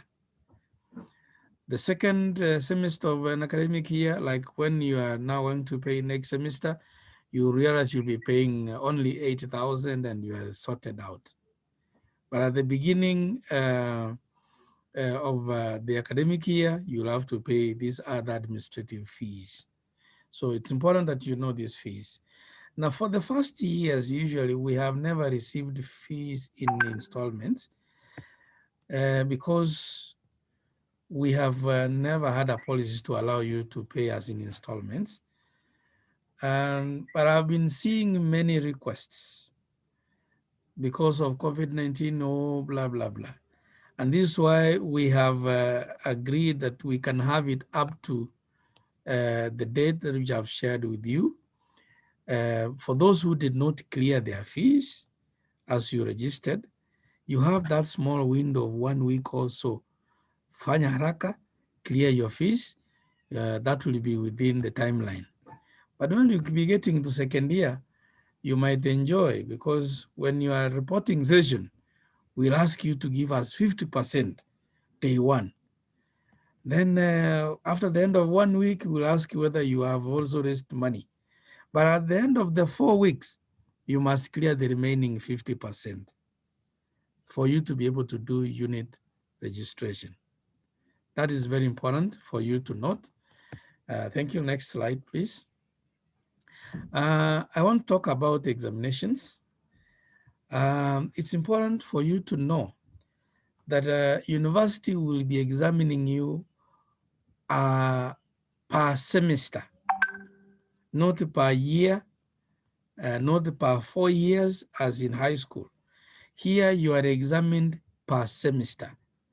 What you score in a semester will be accumulated at the end of the 8 semesters you will be here to give you the degree that you have come to seek. And for you to be able to do an exam, sorry, before I go that, for those who will be doing, those who are in School of Health Sciences, their program might be slightly different from the rest. Because in health sciences, they run what you call trimesters. For them, they'll be doing end of semester, like cards, then card 2. At the 3rd trimester, they'll do the final exam. The School of Health Sciences have yearly examinations. But the rest, you have semester examinations. Now, for you to do an exam, you must have reported session and you must have registered units and you must have attended class 80% and you must have cleared your fees. By doing so, you will proceed to the ERP and you download what you call an exam card or an exam pass, which will be again verified at the fee collection office, and you will be now ready for your semester examinations. For regulations on examination, I believe DVC will mention something about it, but you also have the student handbook. Kindly make use of the handbook. The day you mess yourself in an examination that have been caught cheating, you'll realize that all university examinations can be bad news. So kindly stay away from any irregularities. Thank you so much. If there'll be any questions, I'll gladly take them. Thank you very much, Bwana Registrar, for that very timely, very incisive, and very direct guidance for our students. I believe that we have really enjoyed what the registrar has done. He has presented it with precision and very gently, as some of you were saying, slow but sure. That is the word I got there, and it was very good. So wale wenye hamjui kupiga makofi ya online, pigia registrar makofi ya mkono. Thank you very much. And now we will be preparing. I know that some of the questions that you might have, we'll continue looking for them in the chat, but we'll also try and see if we can have a chance for voiced questions. We are going to, Edgar, if you are ready, we're going to have a 40 seconds stretch so that you can stretch a bit. It's good to stretch your body so that you don't remain seated for too long. Naona wengine hata wameanza kudoze, you know, some are sleeping. Within this 40 seconds, kindly stretch so that when we begin the next session, you are doing quite well. Edgar, let's go.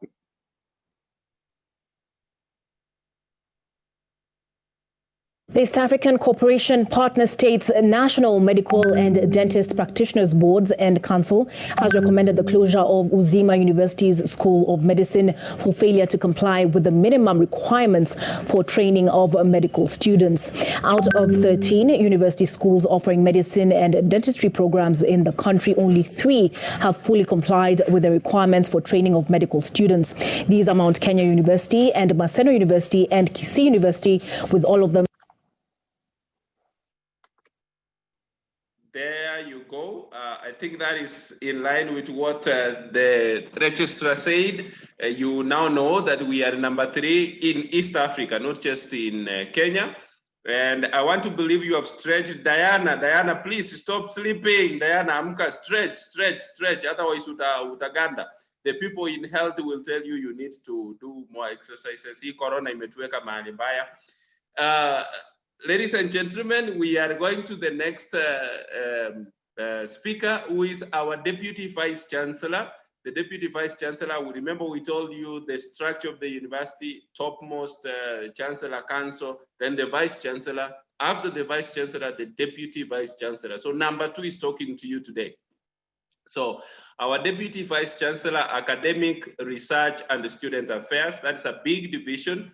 The division that handles everything that students do while they are here, but also adds to how we can link with the community through the research that the university does, and that you as students, your innovations and incubations, how those can affect the community. Professor Frederick Wanyama is our DVC, a great man, a political scientist, and really an accomplished academician who's been in various boards and has done a lot of writing, a lot of documents. When you become a scholar, you will be able to see them. He also belongs to the School of Arts and Social Sciences. The registrar just spoken to you belongs to the School of Pure and Applied Sciences. Ladies and gentlemen, put your hands together for Professor Frederick Wanyama. Karibu Bwana DVC.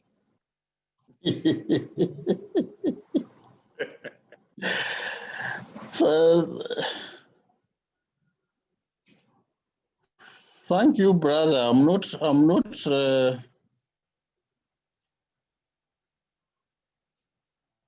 seeing the screen set up properly.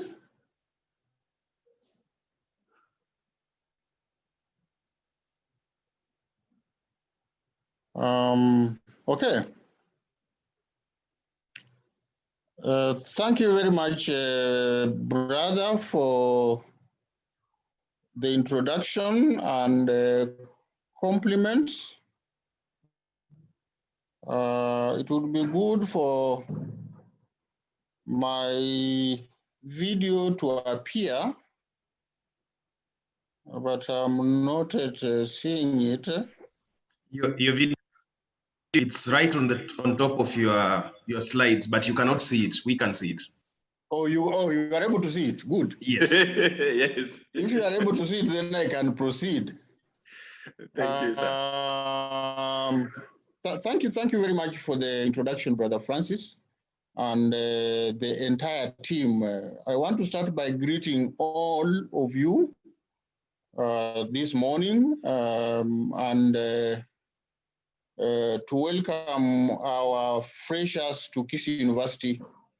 And you have made the right decision to join Kisii University. You are joining the university at a very difficult time. Somebody must have talked about it. You are joining the university when we are in the middle of a pandemic. A disease that is ravaging the entire world is not just Kisii University, and we are forced to operate remotely from different spaces, different places. And so as I talk to you, actually, I'm not in the university. I'm talking to you from Kisumu due to the same problems. But as the registrar has indicated, there is information that suggests that things will improve. And we may be able to resume our normal operations at the university through what we normally call face-to-face interactions, where we'll be able to meet you physically. But right now we are conditioned to operate the way we are doing. And we had to do this in order to ensure that our academic calendar remains on course. I think freshers who are in your various homes or places where you reside, you are fully aware that your brothers and sisters, the younger ones who are in primary and secondary schools, are not going anywhere and they're not doing anything. At least at Kisii University, we are doing something. Our programs are running, and that's why we are orientating you today so that early next month, you also start learning whether we will be able to resume face-to-face interaction or not. We are sure that we'll begin learning in early October, as the registrar has indicated. So despite the pandemic, we are continuing, and you are very much welcome. Perhaps let me just point out here that though the online teaching and learning has largely picked up at Kisii University during the pandemic as a response to the pandemic, but it has been one of our modes of instruction, but it has now picked up conditioned by the circumstances. So even if we resume face-to-face, e-learning will remain part and parcel of our modes of instruction. And so even as we resolve to meet face-to-face, don't abandon e-learning. But kindly, I request all of you to develop your own infrastructure for accessing this mode of teaching and learning. And so as you have been told, you need a laptop, which is not just for e-learning, but also for your studies in the university. You definitely need a laptop to be able to study comfortably and very well. So continue developing your e-learning infrastructure And in due course, you'll still be using it. Some of the courses that are common to all students, which is usually a very large number of students, that we may not have really one room where all of them can assemble. We may opt e-learning to be the mode of instruction for such courses. So e-learning is not going away anytime, and I'd encourage you to continue developing this infrastructure even when we expect that we shall be meeting face to face. Now, let me not take a lot of time. I want to be very, very brief. And I want to talk to you this morning about the conduct of university studies. How do we, though the registrar has mentioned a significant bit of it, but how do we conduct our studies? And the way in which you conduct our studies is actually based on the nature of the university. And the university is actually an autonomous institution. Unlike the high school where you are, the universities do not follow the same curriculum. Every university has got its own curriculum. And that's why every university is established as an autonomous institution. The university is established that way by law. We have the Universities Act that establishes all universities in Kenya. And so it is established by that law and making it that autonomous so that it pursues the mission that the university is intended to pursue. Now, Edgar, probably my slides are too faint. I can't see. I don't know if you can, they're too small. If you can widen that to enable me follow through them properly. At least from my screen, they're not, there is a very small. We can try to make it into presentation mode so that it's bigger. I think that will be better. But for now, I can't even read it from where it is. But anyway, what I was trying to say is that the university is an autonomous institution, and it is established by law to operate that way, for that's the tradition of the university. And it therefore has authority to develop curricula, to teach such curricula, and graduate students by virtue of the law that has established it and independent of the other. And so as much as Dr. Keronga has been telling about examinations, we do not sit common examinations in the university. Every university sets up its own examinations and administers it. And so as a semi-autonomous institution, the university enjoys independence in carrying out its activity.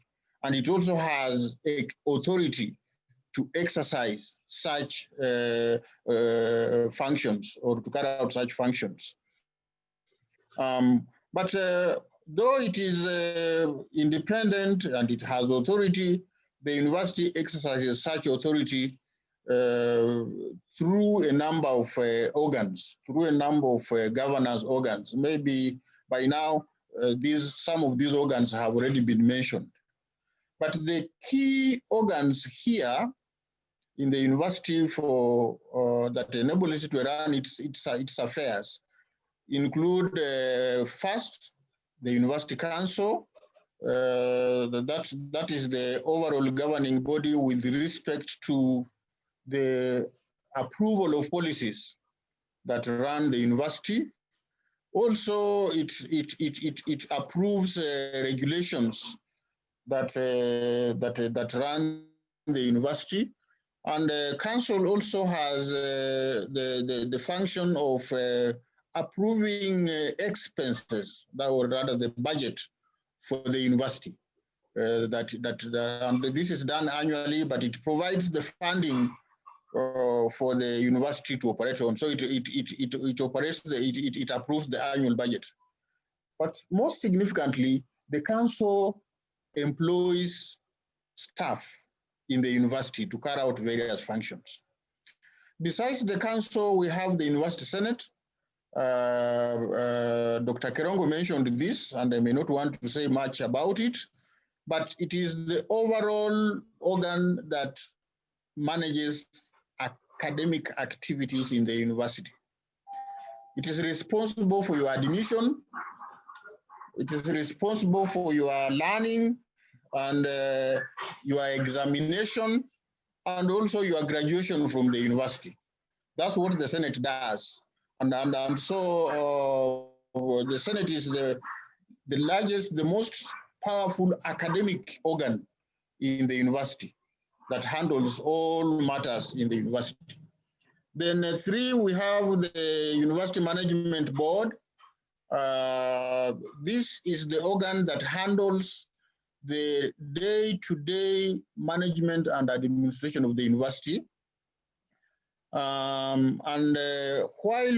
carrying out that day-to-day management, it implements the policies and ensures that regulations are followed for running the university. And of course, then finally we have there the Students Association, where you belong. I am not sure whether your student leaders have already talked to you, or if not, then they'll be talking to you shortly. But we have an organ that represents students in the university, so that we also consider your opinions, your views in the management of the university. So those are the organs. But I must also say that under them, there are various administrative units or various committees that carry out different functions. For example, under Senate, the registrar mentioned the Dean's Committee that handles processes, academic matters before presenting them to Senate for discussion and approval. So there are a number of committees that report to Senate. But there are also administrative units that are academic. And here you have heard about the schools. You have heard about departments that house various academic activities in the university. And so those are the organs that enable the university to run its affairs. And you will be interacting with many of them when you are able to come to the university to study or physically. And you will be able to interact with the administrative units that fall under those governance organs when you come to the university. And most all of the people who have been talking to you, in one way or the other, they report to one of those organs that we have mentioned. Now, the university conducts its activities on the basis of policies. And the university policies are normally made from the responsible units, and then those policies have to be approved by council, as I've mentioned to you earlier on. With respect to academic matters, the University Senate makes the policies, the rules, and regulations for conducting academic matters or academic affairs. And such policies, rules, and regulations are also approved by council before they become operational. And so in academic affairs, we have a number of policies that we rely on to carry out our activities, so that it doesn't appear to be really haphazard. It is directed according to an agreed upon framework for carrying out our activities. And so there are quite a number of policies, but I'm just mentioning some that are now directly affecting you, or we are using to apply to you, like admission policy, fee payment policy, which Dr. Kerongo has been talking about, We have the library policy. Library is a very important facility that you'll be using throughout your studies, and so it is administered on the basis of some framework or on the basis of some policy there. We have examination policy, information and communication technology policy. ICT is very, very important for us, and it enables our work to flow seamlessly, and that's why we have a policy to direct on how we utilize the resources that we have, and that's why we are able to even operate in this mode, the electronic mode that we have at the moment. The last one may not be, there is a research and extension policy also, but it may not directly apply to you now, but you are expected as scholars to be able to research and produce knowledge, contribute to knowledge that exists. And so we have research and extension policy helping us to guide our research work. These are just a few that I'm mentioning, but to let you know that all activities that we have in the university are operated on the basis of a policy framework that guides and that everybody follows, so that all actions that we take are not actually haphazard. They are deliberated upon, and we have a proper guideline on how to carry them out. Now, university policies are usually enforced by rules and regulations. That appears, yes. University policies, we use rules and regulations to enforce them or to implement them. And there are a few rules and regulations here that you need to be familiar with, which will be applying to your studies directly. For example, we have what we call rules and regulations for undergraduate studies. Within those rules, we have specified a wide range of the kind of the manner of conducting teaching and learning at undergraduate level. Teaching and learning, which also includes examination and so on. We have detailed that, including the procedures and the rules that apply, including what happens when you have violated them. When you violated the rules, there are consequences. And so undergraduate studies, we have that. And then postgraduate studies, I'm not very sure whether there is any new student in this group. But if there is one, then we also have rules and regulations for postgraduate studies. These are studies at the master's level and doctoral level degrees. And so we have that to guide you on how to conduct such studies. We also have examination rules and regulations.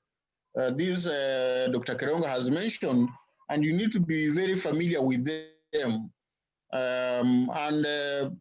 The last rules here are not directly academic, but they have implications for academic matters. The conduct and the discipline of students. We have made provisions on how you are supposed to conduct yourself while you are in the university. That is really, really crucial, really, really critical, because if we don't follow these particular rules, then we may not create a conducive environment for learning. And so you need to be very familiar with this. Let me say that all these rules are found in what we are calling the student's handbook. It will be available to you electronically in a short while, a day or so. But also when you come to the university, you may be able to get a copy so that we all act from the same knowledge. So that there is nobody claiming that he didn't know. Now, though we have all these policies, we have all these rules, what matters at the end of the day is to have responsible people. We are expecting that you are joining the university as responsible students.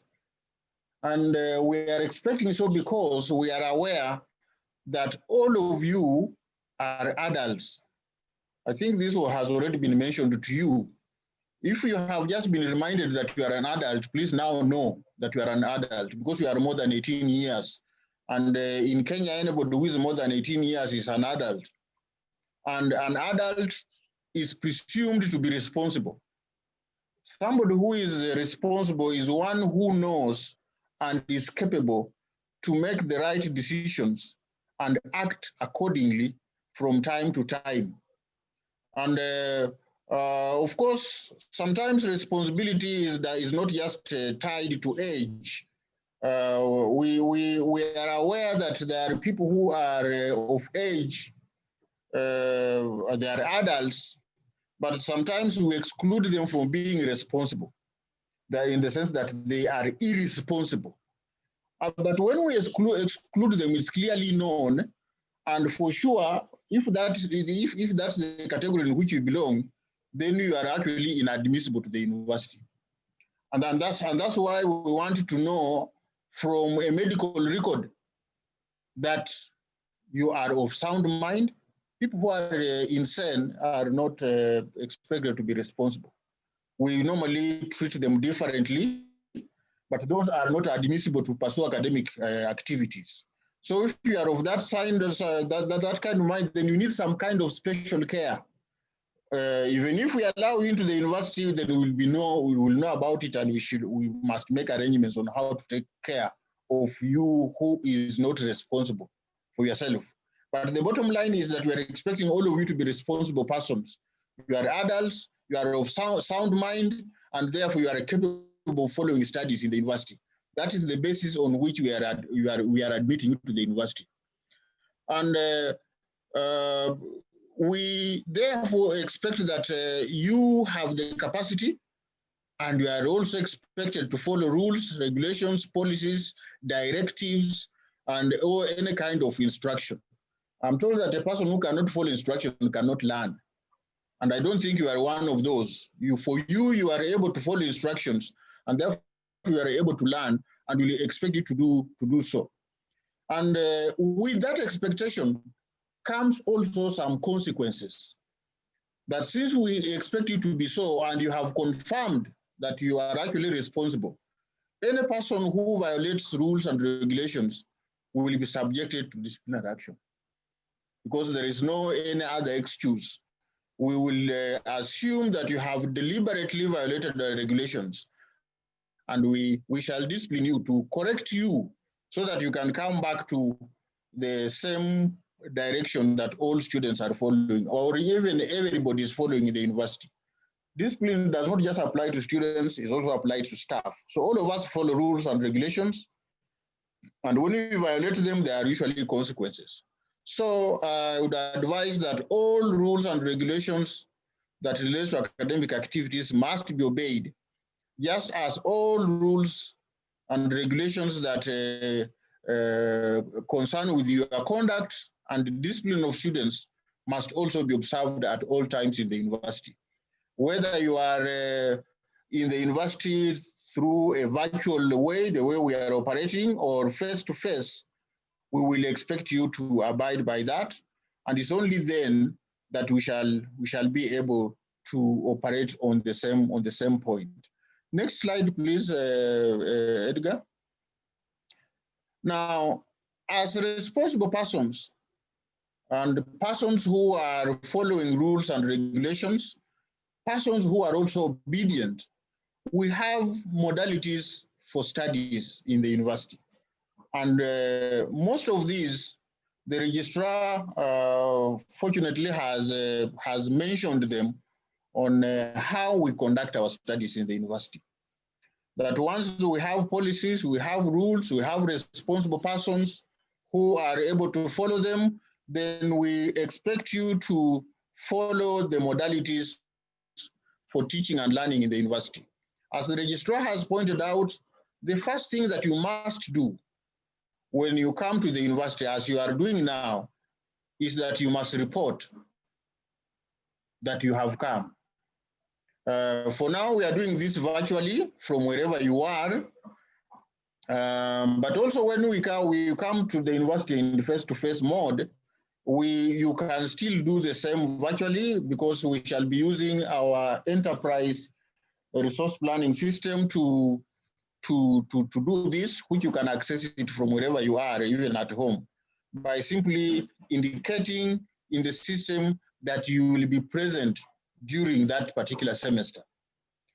And you have to register at the beginning of every semester, of each semester. The requirements for registration have already been outlined. For example, right now, you must be having an admission letter. But once you are admitted to the university, then we will be expecting that you have met the requirements for proceeding to the next year of study. Right now, you're being admitted to the first year. The only requirement is your admission letter. But when you now move from second year onwards, there will be academic requirements as well, that you have met the academic requirements to proceed. And once you have that, then you are expected to register in the university for any semester that you come to the university. And of course, registration, the registrar has explained so much about it that I don't have to repeat it. Okay? But as you are registering and coming to the university, please note that we shall not have general assembly meetings, the same parades that you used to have at school. Once you report to the university, then you are expected to proceed to participating in the activities of the university as scheduled. So we shall not have general meetings in the university for everybody to come on parade, the way you have been doing in high school. Here, once you have been registered, then you are expected to follow the next course of action. Perhaps the only general meeting that we may have will be the congregation of the university, which will be for the award of certificates, diplomas, and conferment of degrees, which we normally call graduation. So as we exit these general meetings that we have, the next general meeting that we shall have will be during your graduation. The rest of the activities between now and your graduation will be handled by you as an adult and responsible person, that every time you come to the university, you should be knowing what next. But we always share information on what should follow. But once you complete the registration process, which normally ends in a department, once you complete the registration process at the department where you have now registered for courses, at that departmental level, you'll be told what next. You'll be told to now check out for the timetable. And the timetable, we always share it on our notes boards everywhere, on our websites. It may be also available in some portals, so that you are able to see when classes for the courses that you have been registered will be conducted, and at what time, and in which room or in which space. The timetable gives you all that information. And so at the beginning of each semester, we shall be having a teaching timetable, which all of you must access, you must see, and then proceed to do the activities that have been scheduled in the timetable that all of you will have. And of course, once you arrive in your lecture room, where as specified in the timetable, we have our instructors there that will guide you on the learning process, the teaching and learning process. But let me just point out, though I have not written this on the slide, that once you arrive in the lecture room, don't expect that the lecturer will give you notes. You are expected to make your own notes. And so as you go to the lecture room, you should also be carrying with you your writing materials. These will be exercise books or foolscaps or wherever you want to write. You must be having adequate supplies of those for different courses. Please don't write notes for different courses in one notebook. Just try to organize yourself and have a notebook, a distinct notebook for each course that you'll be attending or you have been registered for during the semester. This is common sense or common knowledge given that you have been at high school, but you have to repeat it here so that you get it right from the very beginning. So kindly arrive in the lecture hall or lecture room, even if it is virtual, with your notebooks, each one for a separate course with the writing resources. These are pens. Even if you write in pencil, that's your problem. If you are able to type, it's also okay. You can also arrive in the lecture, and if you have the good speed in typing, you can do that with your laptop, and you are able to take your notes. The point here is that you will be expected to write your notes. And once you have written your notes from a lecture, then you are free also to ask questions for clarification, to ask the lecturer if you have not understood something. You can also consult the lecturer in his or her office later on if there's something that you are not understanding.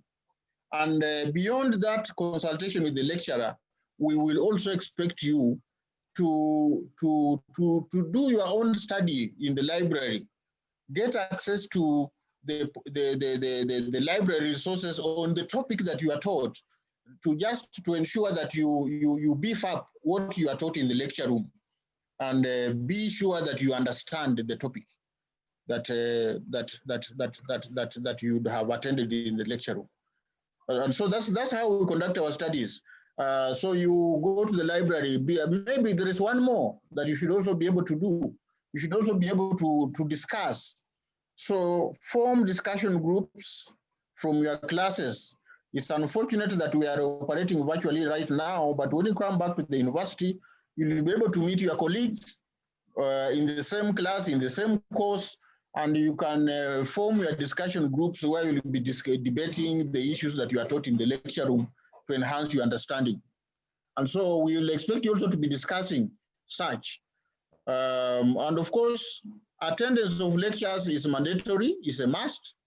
As Dr. Kirongo has already told you, you must attend at least a minimum of 80%. We will be happy if you attended 100%, but a minimum of 80% for you to qualify to sit for examinations. Okay. And so that is how we expect you to conduct your studies, and there will be examinations at the end of every semester. But let me point out that examinations actually begin before the end of the semester, because we usually have what we call the continuous assessment tests that we normally abbreviate as CATs. So when someone tells you a CATs, is actually referring to the continuous assessment tests. So lecturers will be assessing you as he continues to teach the various topics. And so don't take lightly the CATs that will be administered. Those CATs at undergraduate level, they account for 30% of the final grade. And then we shall have end of semester examinations accounting for 70% of the marks. So I would want you to know that CATs are very important. Examinations begin with the CATs, and these may begin in the first week, the second week, depending on how the lecturer chooses to assess you, to examine you. So take all CATs seriously. And when you come to do that, of course, the lecturer will tell you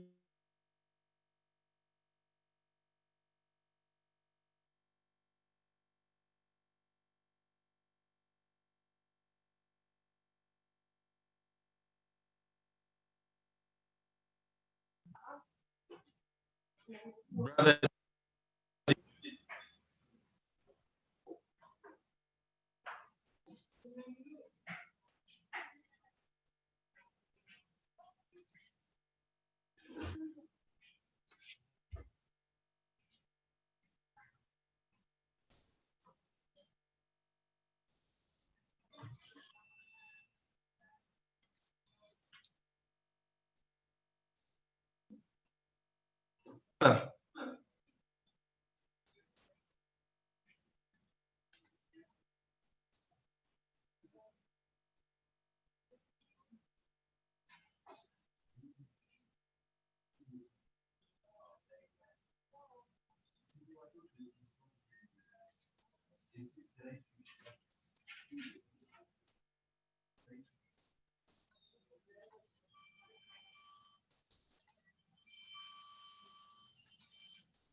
Hello, Edgar, am I still audible?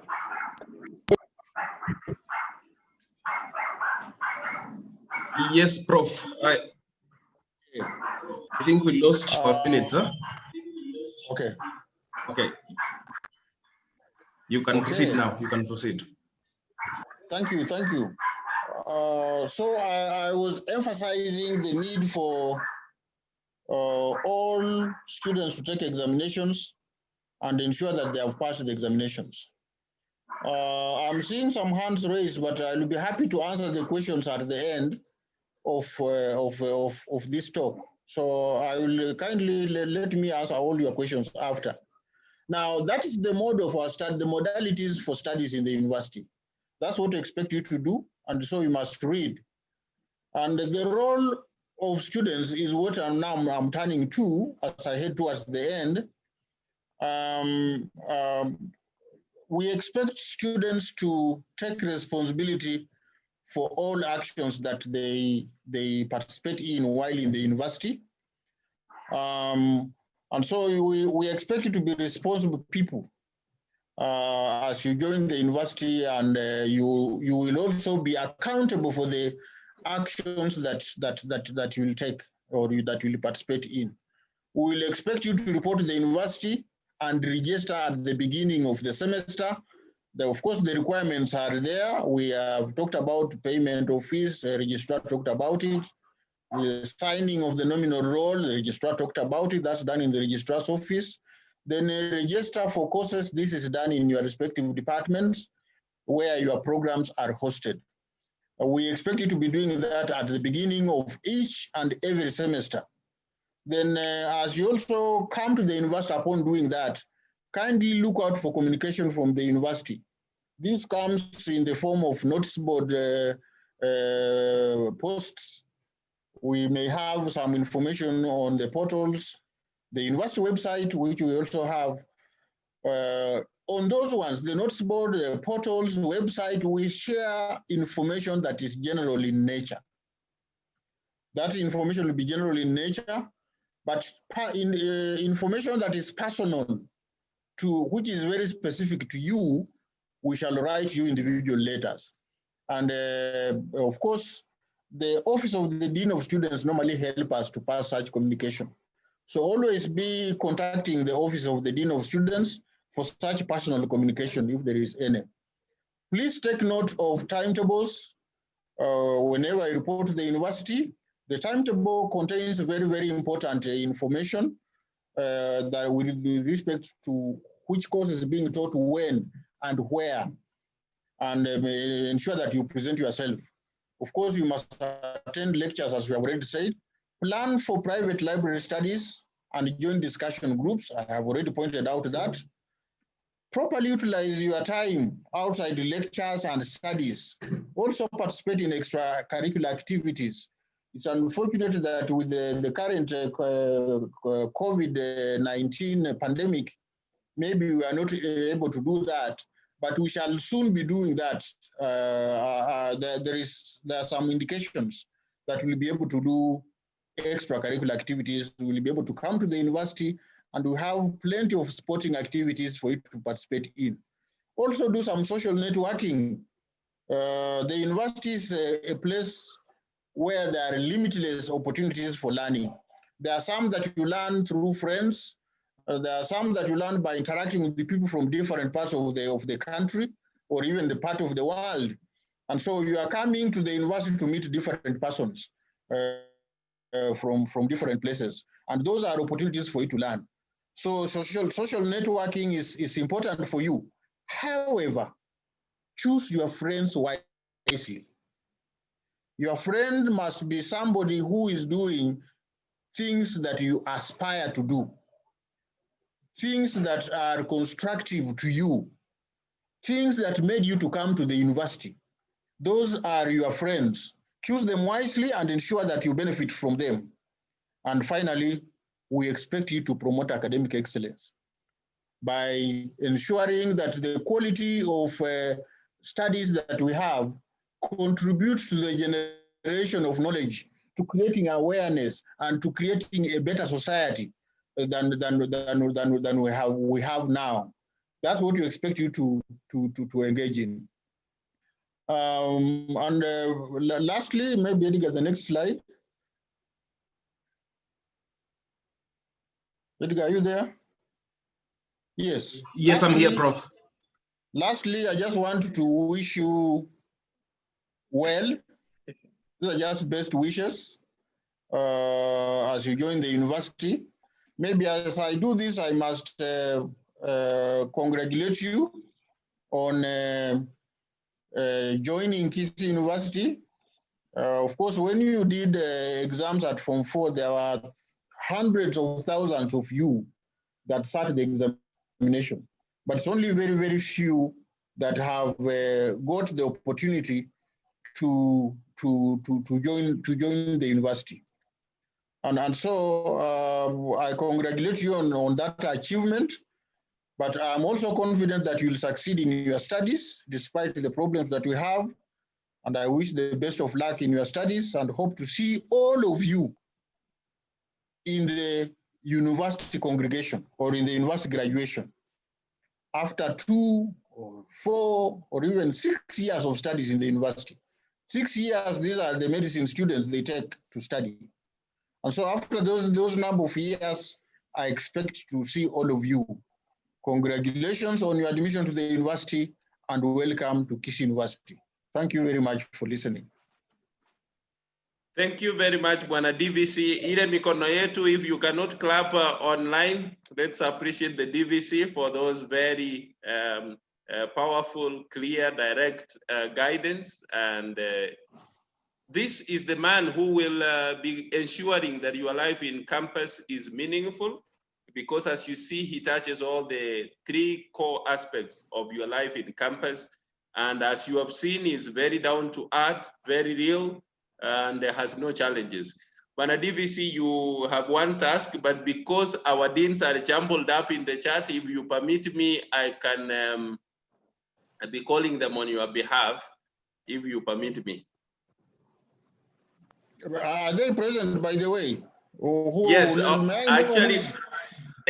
Okay, I'll give you the ones who are already here. We have the Dean Sobe, Professor Angacho is present, the Dean Sanim, Professor Basweti, the Dean SAS, Dr. Barasa, Dean Ro, Dr. Nyagaka, Dean Sis, Dr. Mse, and the Dean Spas, Dr. Obogi. Those are already in the chat, plus a few CODs. Mm-hmm. It's okay. I think you can introduce them to the students. The most important thing is to highlight which school they come from, and as we introduce them, students may not know what is in that particular school, and so we need to highlight the programs that are in that particular school to enable students to identify their deans at this point. And that will make their meeting later on easier and more direct. And even those who wish to transfer from one program to another, they now know their dean currently, because we have not transferred anybody, and they will now know who will be the dean, their next dean, if they succeed in the application for transfer. So you can proceed, brother. Thank you very much, sir. Dear Deans, I think the DVC has guided the next part that you are taking. We will be telling you after all of you have introduced yourselves how we are breaking into the groups for you to meet the students. So please, as you come in, kindly tell the students like a rundown of the courses so that they are able to know that that is the group they are joining right after this. I want to request that Dr. Obogi was the first dean to be present, the Dean School of Pure and Applied Sciences, Dr. Robert Obogi. Please, if you can now pick up the mic, put your picture on, and say hello to the students and say a few of your courses, please. Dr. Obogi.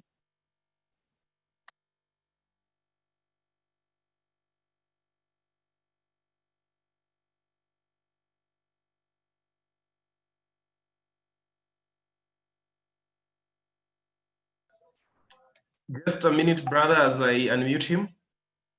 Dr. Bogi, I had unmuted you. You muted again. Just unmute again. Yes, you're good. Okay, hello. I hope you are getting me. Yes, very clear. Yeah. Thank you, Brother Francis. Thank you, DVC, and all the members. My name is Dr. Obogi Robert. I'm currently the Dean, School of Pure and Applied Science, Kisii University. So, first of all, I want to take this opportunity to welcome all the first years to Kisii University, the University of the 21st century, and more so to welcome you to the School of Pure and Applied Science. Now, in the School of Pure and Applied Science, I want to inform you that this school started in 2013 because of the high demand for the science courses in the university. And therefore, this necessitated the splitting of the school from the School of Education, where we formed the School of Pure and Applied Science. Now, the School of Pure and Applied Science is divided into 4 departments. We have the Department of Biology, the Department of Chemistry, the Department of Mathematics and Actuarial Science, and the Department of Physics. So for all students who have been called in science, that is where you belong to the School of Pure and Applied Science. Those who have been called in the Department of Biology,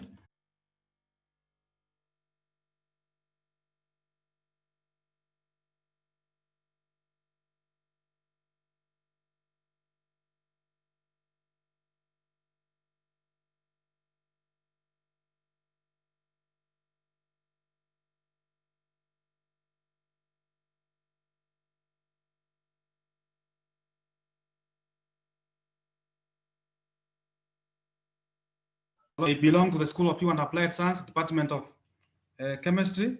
When we come to the Department of Physics, those who have been called in PSC, Renewable Energy, PSC Physics, you belong to the School of Pure and Applied Science. Then PSC Geophysics and Mineralogy, you also belong to the Physics Department. When we come to Mathematics and Actuarial Science, the students who have been admitted to Bachelor of Science, Mathematics, in bracket Pure Mathematics, Applied Mathematics and Statistics. Then we have Bachelor of Science, Applied Statistics as a course. We have Bachelor of Science, Biometry and Informatics.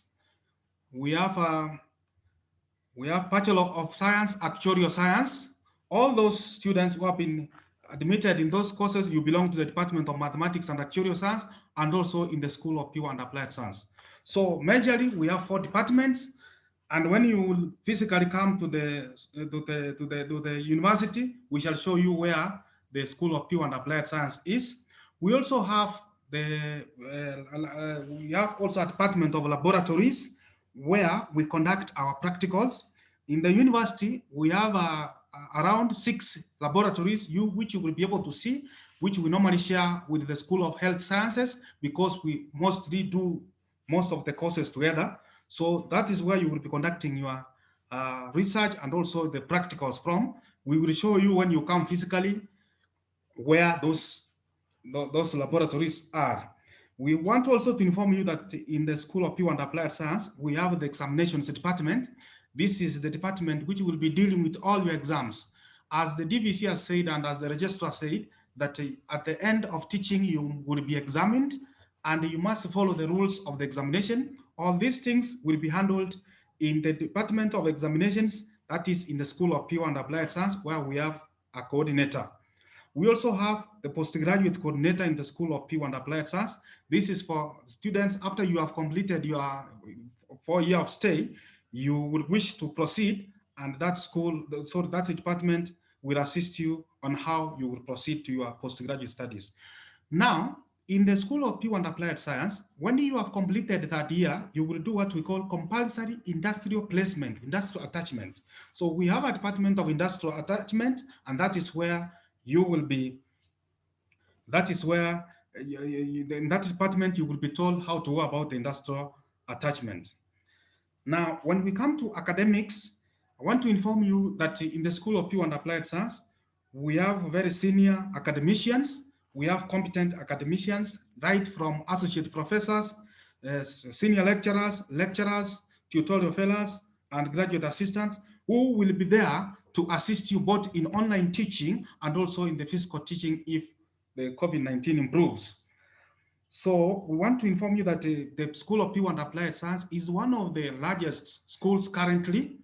It started in 2013, but as population-wide, it could be the second or the largest school, and therefore, if you have been admitted to that school, you belong to the best school because of the competencies that we normally offer.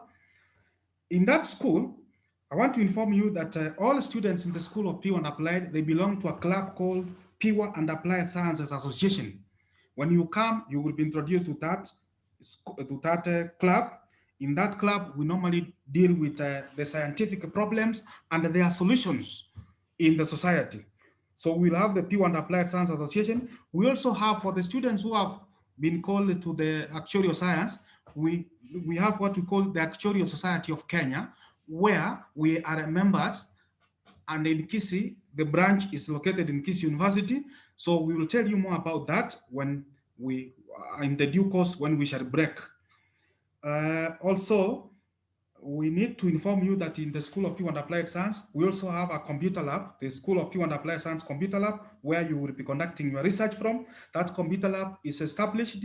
It has the computers, it has the internet connected, so it will be purely for the School of Pure and Applied students. Otherwise, much we shall talk when we meet. But I want to welcome you to the School of Pure and Applied Science, and also to inform you that Kisii University, we are there to assist you, and this is where you belong. Thank you, brother. Thank you, Dr. Robert Obogi. I am laughing because Daktari has made everything look like Pure and Applied Science is the only home, so those who are admitted there enjoy being there. Now, an easier way for you to remember that this is the school you belong, the registration number that you have, if it begins with PS, that means you are under Pure and Applied Sciences. If your registration number begins with PS, you are under Pure and Applied Sciences. So when we say the breakaway session, if your registration number is that, please join the link that will be provided for that. Next, we're going to invite the Dean, School of Agriculture and Natural Resource Management, Professor Evans Basweti.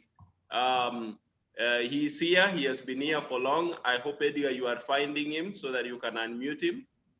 Professor Basweti is a great scientist, a man who has a lot of passion for how to use the skills we have to serve also and support the community. So for you to understand that you are under that school, please look at your registration number, and if it begins with AN, if your registration number begins with AN, then you belong to the School of Agriculture and Natural Resource Management. Professor Basweti, please, if you can hear me.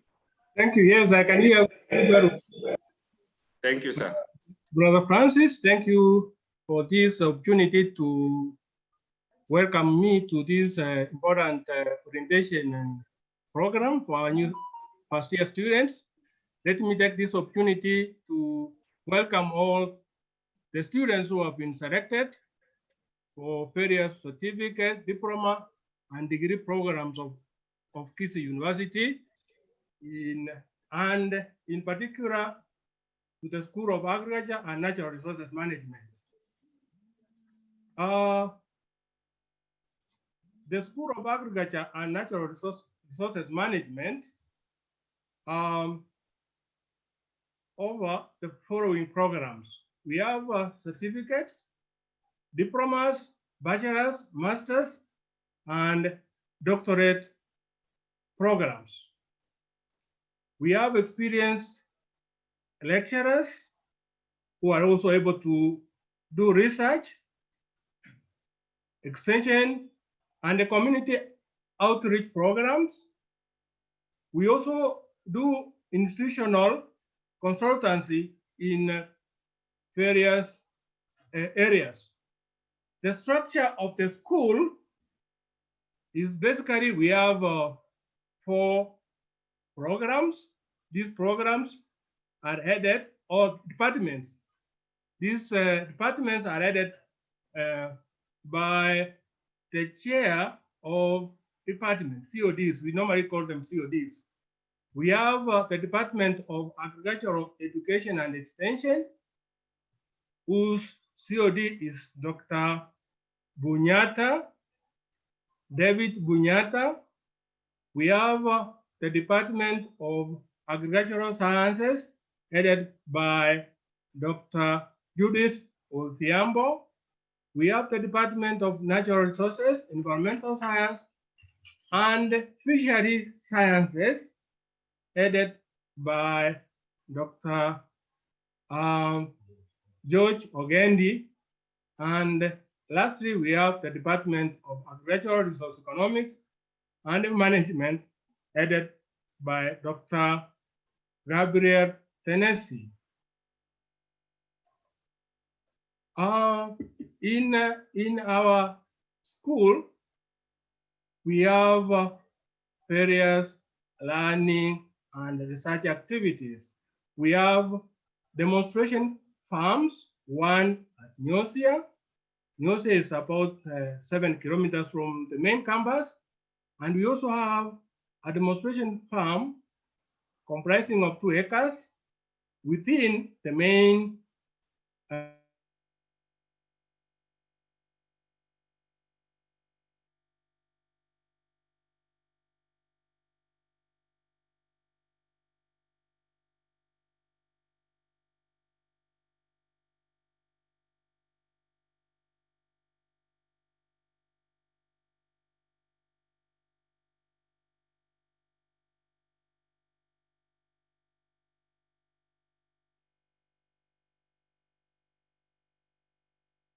Agricultural Education and Extension. We have a Bachelor of Science in Agricultural Education and Extension. We have Bachelor of Science in Agricultural Extension and Rural Development. In the Department of, these are academic programs. In the Department of Agricultural Sciences, we have certificate courses, certificate in animal health and production, certificate in animal science and technology, diploma courses. We have diploma in animal health and production, diploma in animal science and technology, and for bachelor's programs, we have Bachelor of Science in Animal Science, Bachelor of Science in Agriculture, Bachelor of Science in Horticulture. In the Department of Agricultural Resource Economics and Management, we have certificate in Agricultural Economics, diploma in Agricultural Economics, bachelor, we have Bachelor of Science in Agricultural Economics, and Bachelor of Science in Agribusiness Management.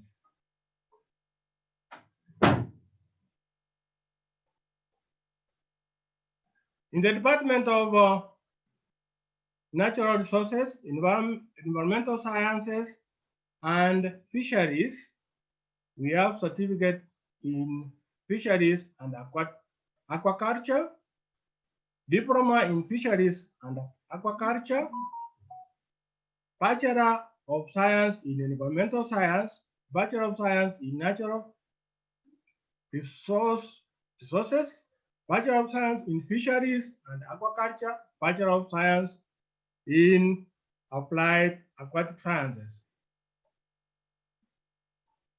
In my school, you know very well, our economy depends on agriculture, and I'm sure each one of you must have eaten something in the morning, and therefore, this is one area that is very, very attractive in terms of career prospects. We have, if you join our school, for those of you who have joined our school and others who may want to join our school, we have academic researchers. We are very good in writing proposals. And in this university, in terms of proposal writing and development of funding, this is a school that we have attracted quite a number of funds, actually hundreds of millions to this school. And my faculty members are busy in carrying out extension services, research activities, and therefore you are lucky if you have joined Kisii University, and in particular School of Agriculture and Natural Resources Management. Other prospects are like farm managers, extension officers, plant animal breeders, horticulturists, landscapers, soil scientists, crop scientists, agronomists, animal nutritionists, animal technicians, bankers, animal physiotherapists, veterinary technicians, entrepreneurs, crop pathologists, and agricultural economists.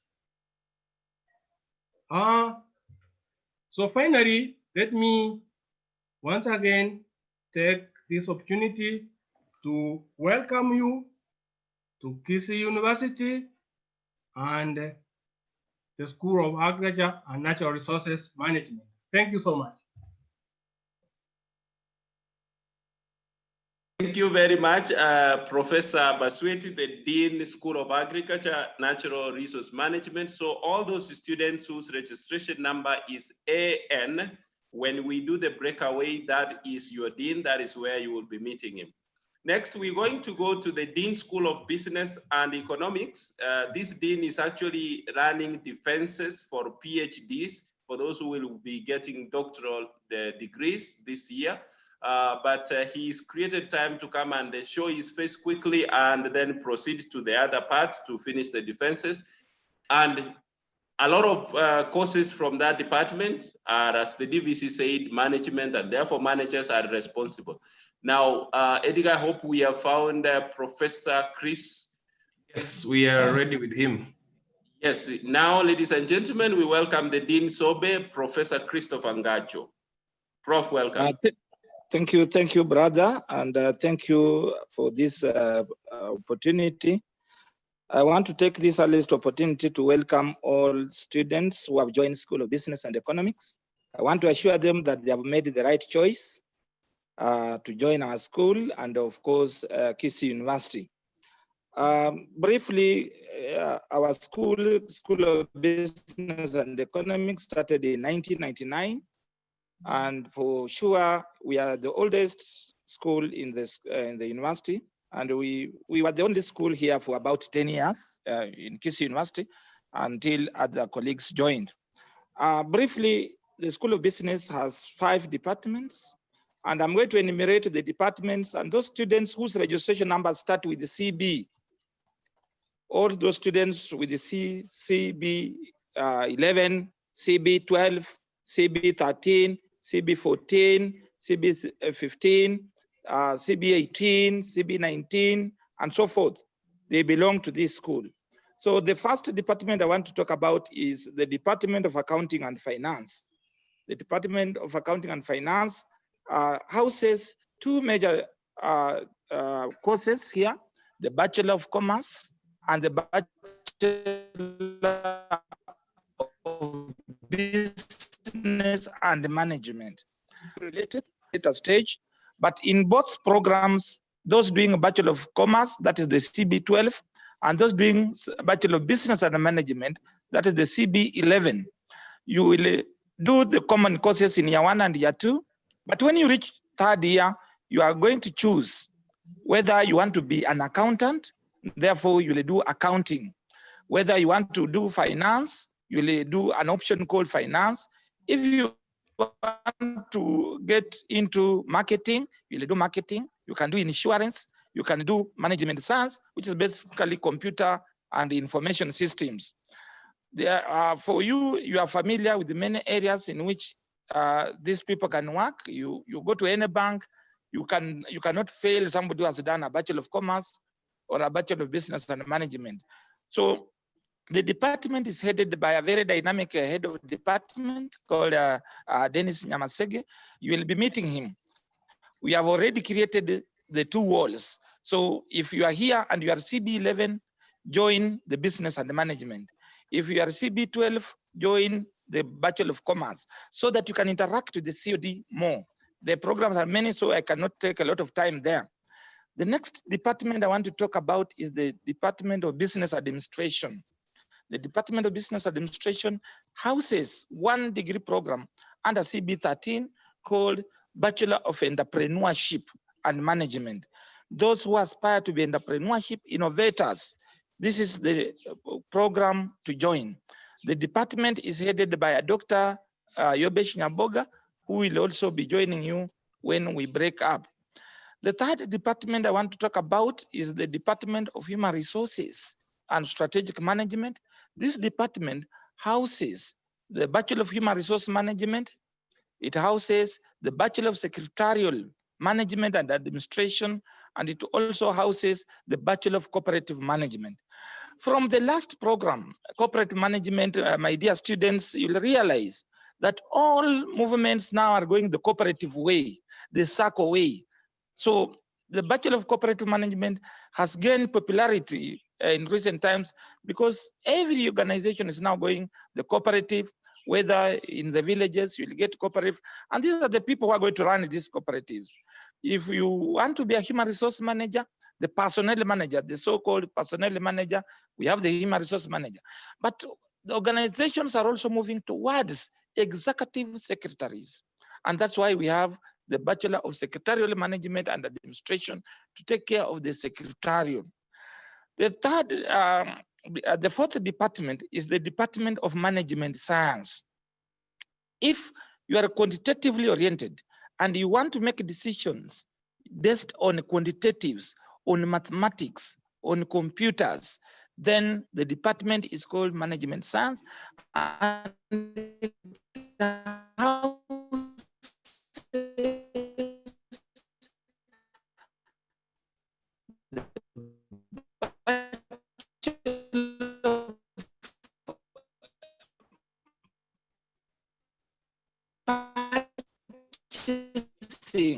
and supplies management, the Bachelor of Business Information Procurement, the purchasing, the economics and statistics, the project management, and so forth. So basically, this department is headed by Madam Esther Makori, who is a very dedicated COD. Those of you who have joined the wall, you have seen her level of dedication. The last department I want to talk about is the Department of Tourism and Hospitality Management. Everybody here has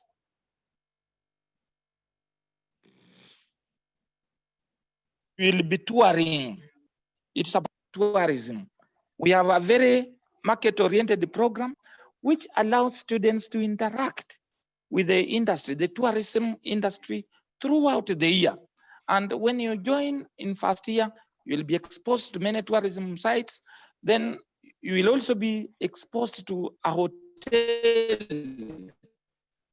environment where you will be shown rooms and so forth. In this department currently, we have 3 programs: the Bachelor of Hotel and Hospitality for those who want to take the hotel line. We have the Bachelor of Tourism and Hospitality for those who want to get the tourism side. And we have the Bachelor of Tours and Travel, which is also a very popular area. The head of department is called Mr. Julius Menge, and you'll be interacting with them. Besides the 5 departments, my dear students, we have certain coordination offices. We have the Office of the Coordinator of Examinations. This is the person who will prepare all your research and issue you with the transcripts. At the end of every academic year, you will be given what we can call a report card for that year. And the person who will be responsible for that is the Coordinator Examinations. In all programs in the School of Business, dear students, we have industrial attachment. This is where you will have 1 semester without affecting your degree program, without affecting your years in the university. There is a semester, instead of staying at home idle, we in the school, together with you, shall look for a good place where you can attach yourself, and then we shall come there to assess you. We shall visit twice so that we see what you are doing. The advantage of this, and that is why we have pushed it to all our students, is that you get a prior experience. You interact with the industry so that when you finish your work, you basically know which button to press. You know which industry to work.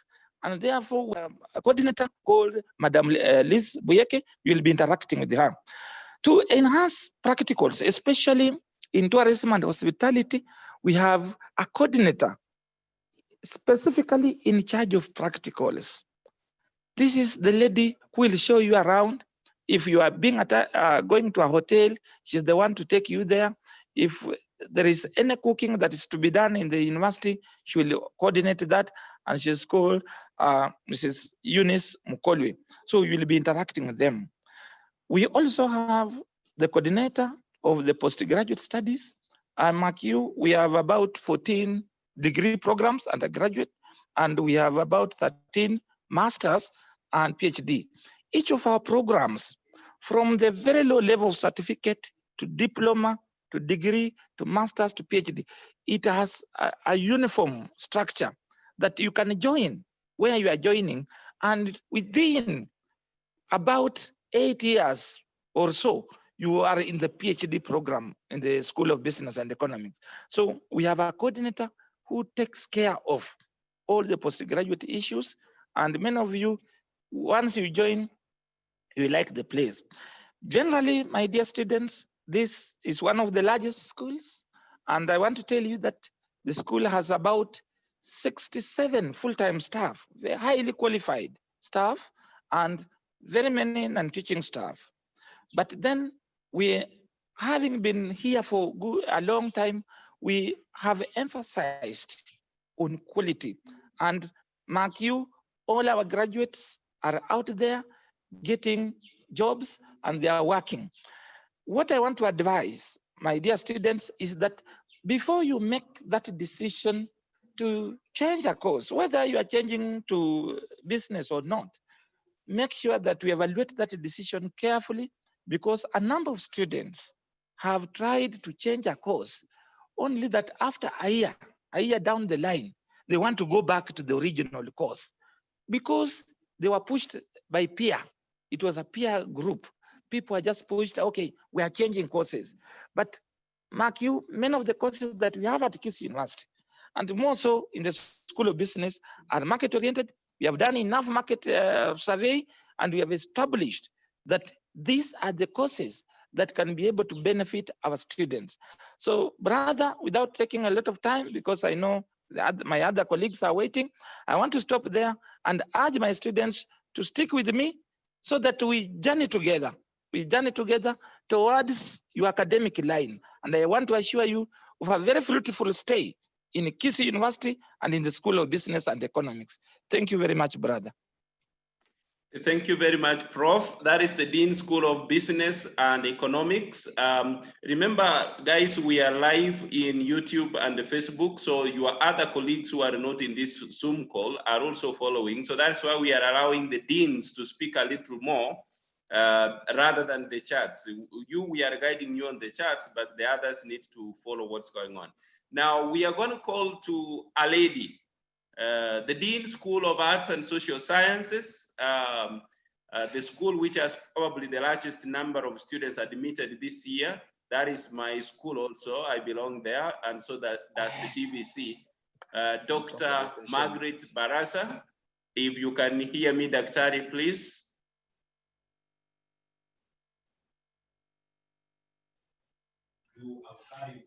It's good to go. Thank you. Dr. Barasa, please, welcome. Thank you, Brother Francis. I hope I can be heard.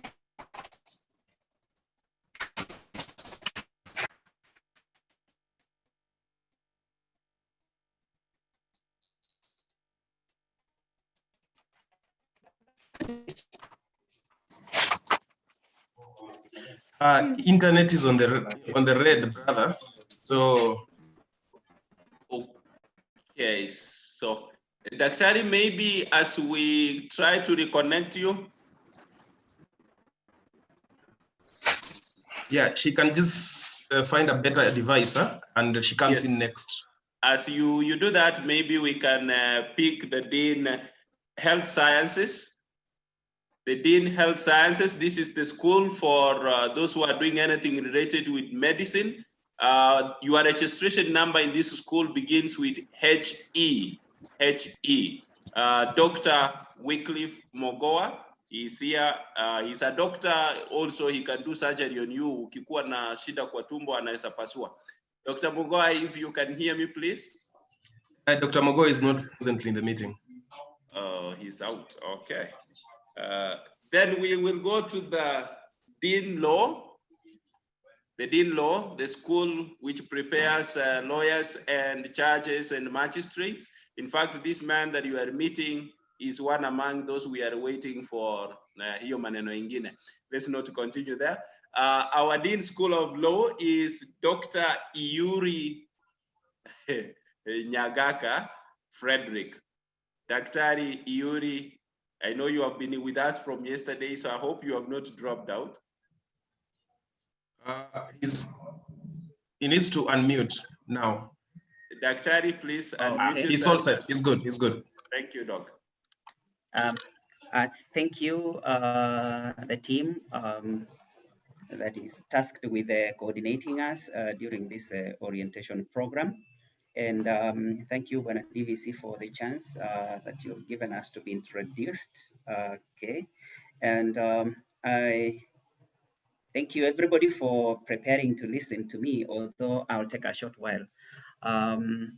I would request that Brother Edgar does my slides ready, but while he puts the slides up, I want to welcome every one of you to Kisii University. It is the university of choice. As we have always said, it's the university of the 21st century. That means we are ahead of others.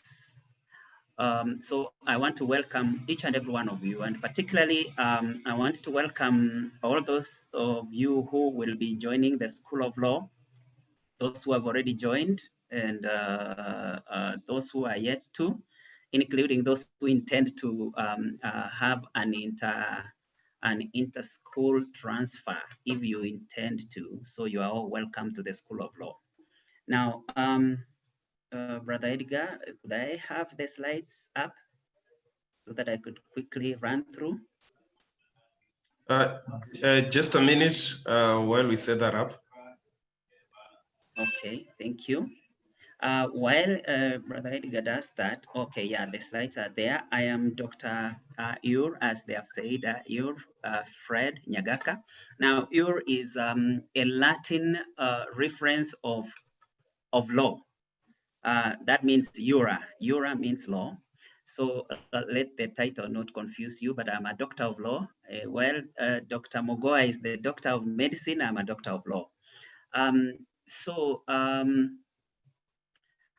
Please, next slide. Okay.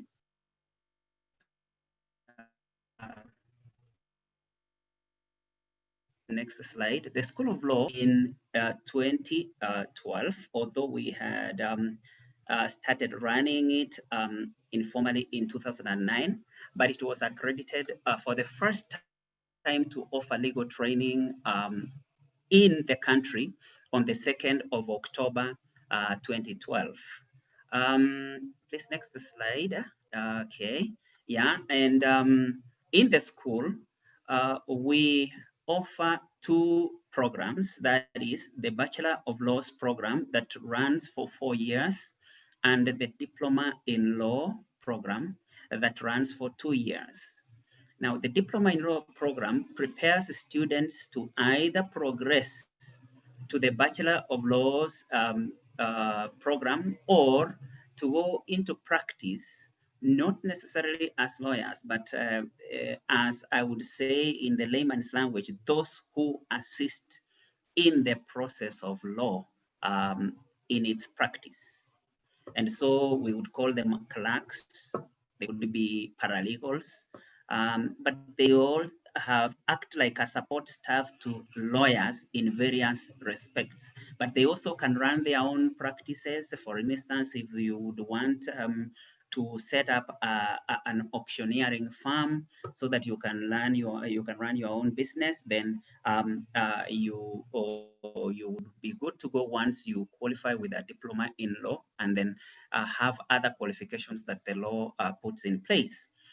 Now, the minimum entry points for the study of law are regulated by the law.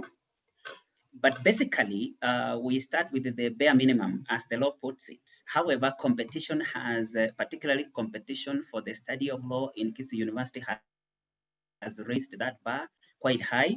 However, the minimum grade for any entry to the study of law, not necessarily in Kisii University, but throughout the Republic of Kenya, is a mini grade of C+ and a B plain in either English or Kiswahili. So that means that if you have a B in English, but you have a D in Kiswahili, you qualify. But if you have an A in Kiswahili and you have a C+ in English, you still qualify. So the languages interchange and they cushion you. But over and above that, there is what we call the cluster points, which the COOCSIPS puts in place for every university. And that is why the bar for joining the School of Law in Kisii University is quite high. However, if you want to be self-sponsored, then we look at the minimum grades, and if you qualify, we will admit you to the School of Law for Bachelor of Laws degree. Now, for the Diploma in Law program, next slide, please. The minimum requirement is just a grade lower. That means it is a C and not a C+. And then for English or Kiswahili, the score would be a C+ and not a B as it was for the Bachelor of Laws degree. And then there are other requirements. If you do not meet those standards, for instance, you would have to ask for the qualification from the Council of Legal Education that you actually meet other requirements, which they call experiential learning. That means you've been in practice, you've been associating with a law firm after high school for a while, or any other office that deals with law, and you have acquired some knowledge of law for a while, then to qualify. Next slide, please. Now, in the School of Law, we have 4 departments. That is the Department of Research and Postgraduate Studies. This department is headed by Dr. Charles Moitui. Forget about the many qualifications that are on the side, but those are that shows that these people have gone through the education system to the last point. Is somewhere where people make jokes that they have those who have PhDs, they have studied until they have been told there is no more school ahead. Well, that is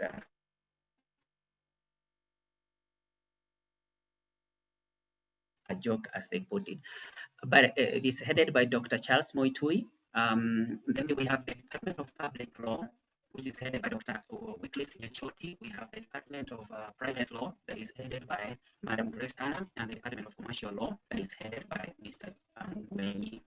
Now, this, unlike in other schools where when a student has joined a specific department, he or she may not find herself in another department.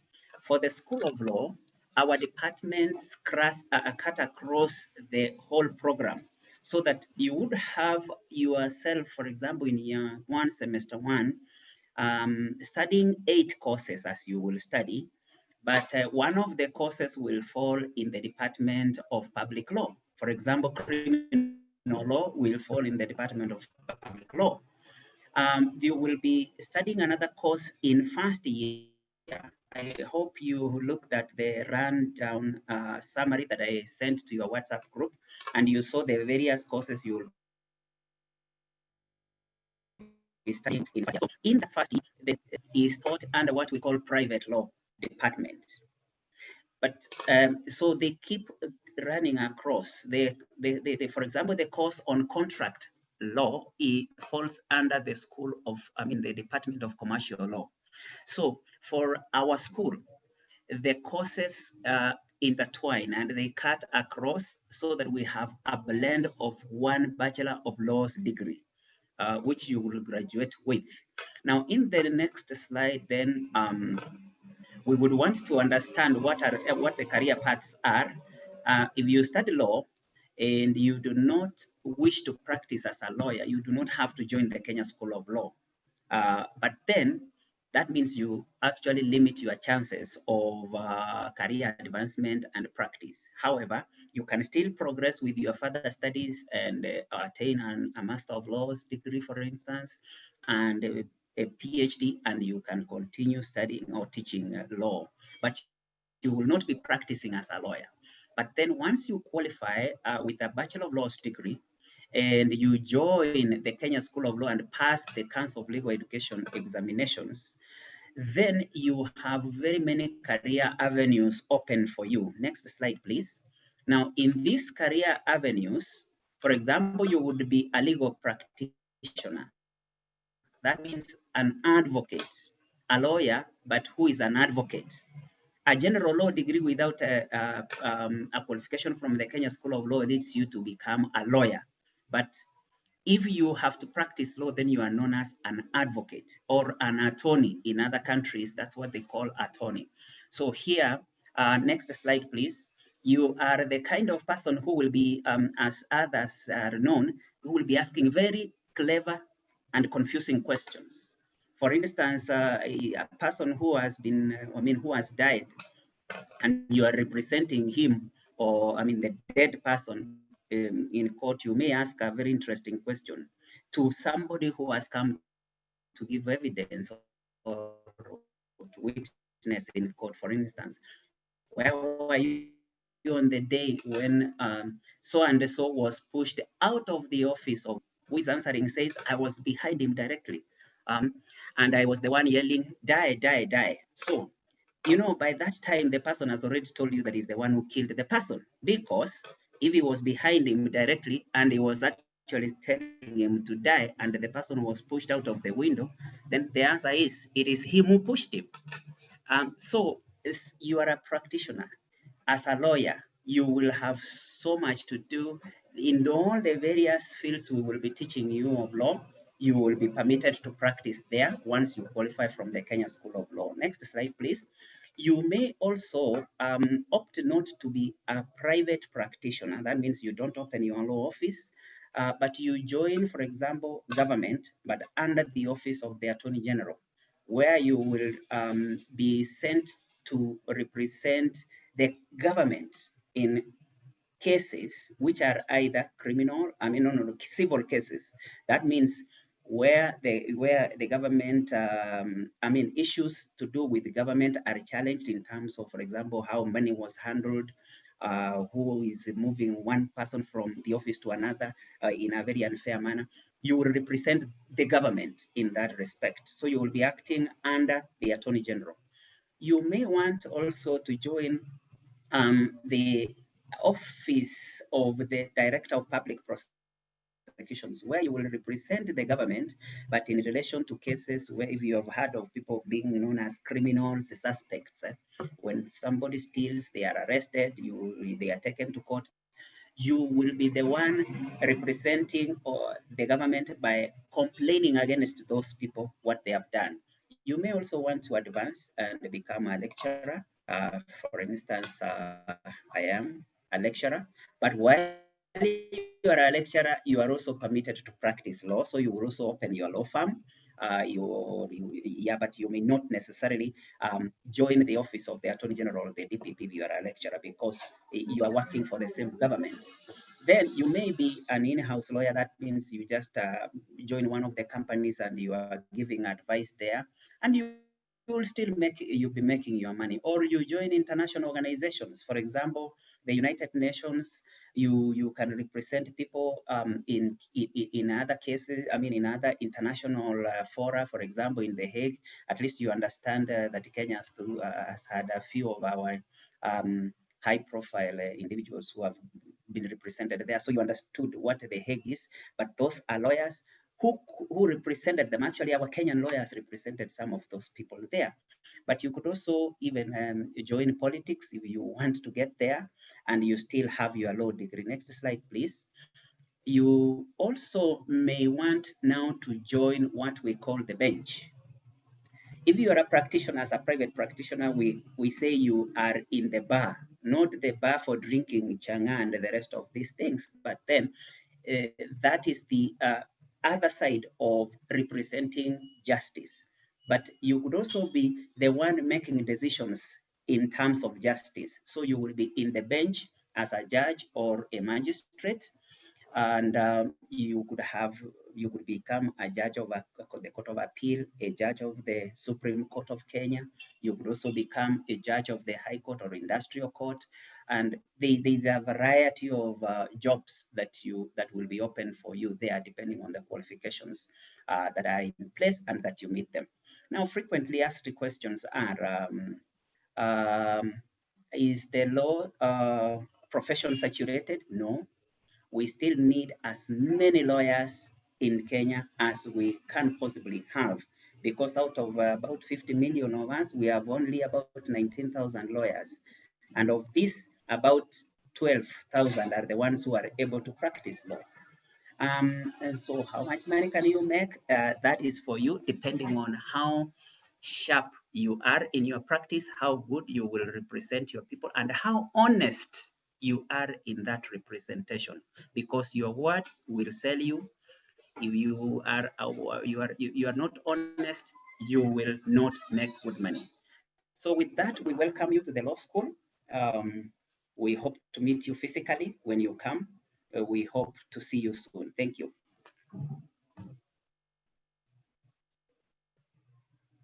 Bana Edgar. Hello. Thank you very much, Yuri, for that wonderful presentation. And now the students know that law is not saturated. I think we'll bring in the Dean Assist, Dr. Frederick Mzee. Yeah, and I know himself. I know he's very brief, he's very direct. Daktari, karibu and speak to your students. Speak to all of us. Thank you so much, brother. Can you hear me? Yes, very well. Thank you. Thank you so much. There will be some video to be played by Edgar. I think after I'm done with the speech, I'll just make a very short comment, and then Edgar will make a video, because that's what sis do. So students, welcome to Kisii University. Congratulations. We are so proud of you, and thank you for choosing to join us. This is one beautiful place to study and pursue your degree. My name is Dr. Mzee Awor, as you have been told. I'm the Dean School of Information, Science and Technology. You notice that we are in a world where technology actually is changing everything. Right now, we are meeting virtually, and what is making that possible is technology. So the School of Information Science and Technology actually focuses on that, just to ensure that we can solve our problems using technology. And so the school is divided in 3 departments. One is Computing Science Department, and then Information Science Department, and then Media and Communication. In Computing Science, our focus is how do you make technology be able to address most of our challenges, most of our problems. If we have if you have coronavirus and it's a new disease, we need to know its genetic makeup. And you notice that that data can be so large and wide. So how then do we use the beautiful world of computing, like quantum computing, to be able to analyze this, the genomics of this virus, and then be able to help us come up with a vaccine. So that's basically what computer science do. They use computers to solve problems. So if that is your thing, that you want to use technology to solve problems, you want to help people transfer money using M-Pesa, for instance, welcome to the club. This is where you belong.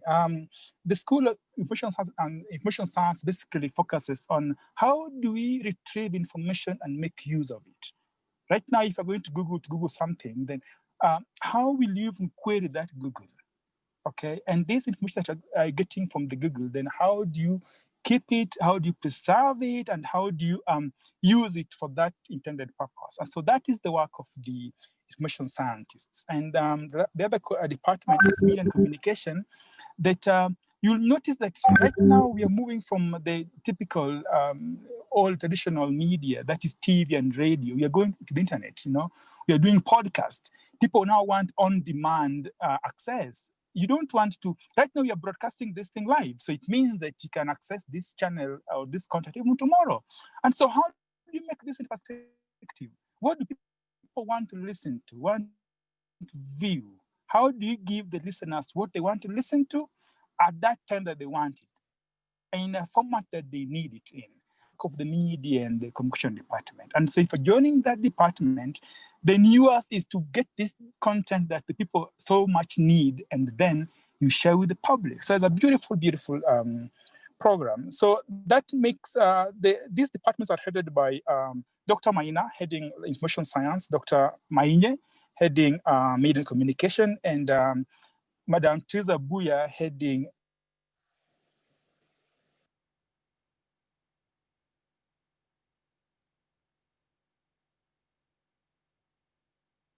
computer science. So ladies, things were in the department and give a beautiful experience. We have well-furnished labs, about 5 labs for computing, and we have a studio well-furnished to make you get hands-on skills, and we have clubs to make you interact with colleagues and network. And I wish to report to you that for example, our media students have done us proud by bringing trophies from international and locally, and computer science students are programming cutting-edge applications. I guess you'll check some of this in our website, in our school website. So if you are focusing on developing a skill, learning, getting a program that teach you skills that you can leave the institution, the university, and you don't focus on who's going to employ me. If you want to focus on creating your own job, if you want to focus on being self-employed, then actually this is the school for you. Any of the programs in these 3 departments will basically give you that opportunity. The staffs are very competent, trained globally and locally in some of the best institutions. You check our website and admire their profiles. I think, and they're very friendly and they're very available. If you're in any of the groups of CIST, you notice that they are very available. They're going to listen to you as late as 10 at night, but don't tell them it's 10. But they still actually going to attend to you. So apart from that, we have other departments in the school. There's a team, there's a department on focusing on attachments, because we believe that apart from your training in class, it's good to go out and experience this in the workplace. So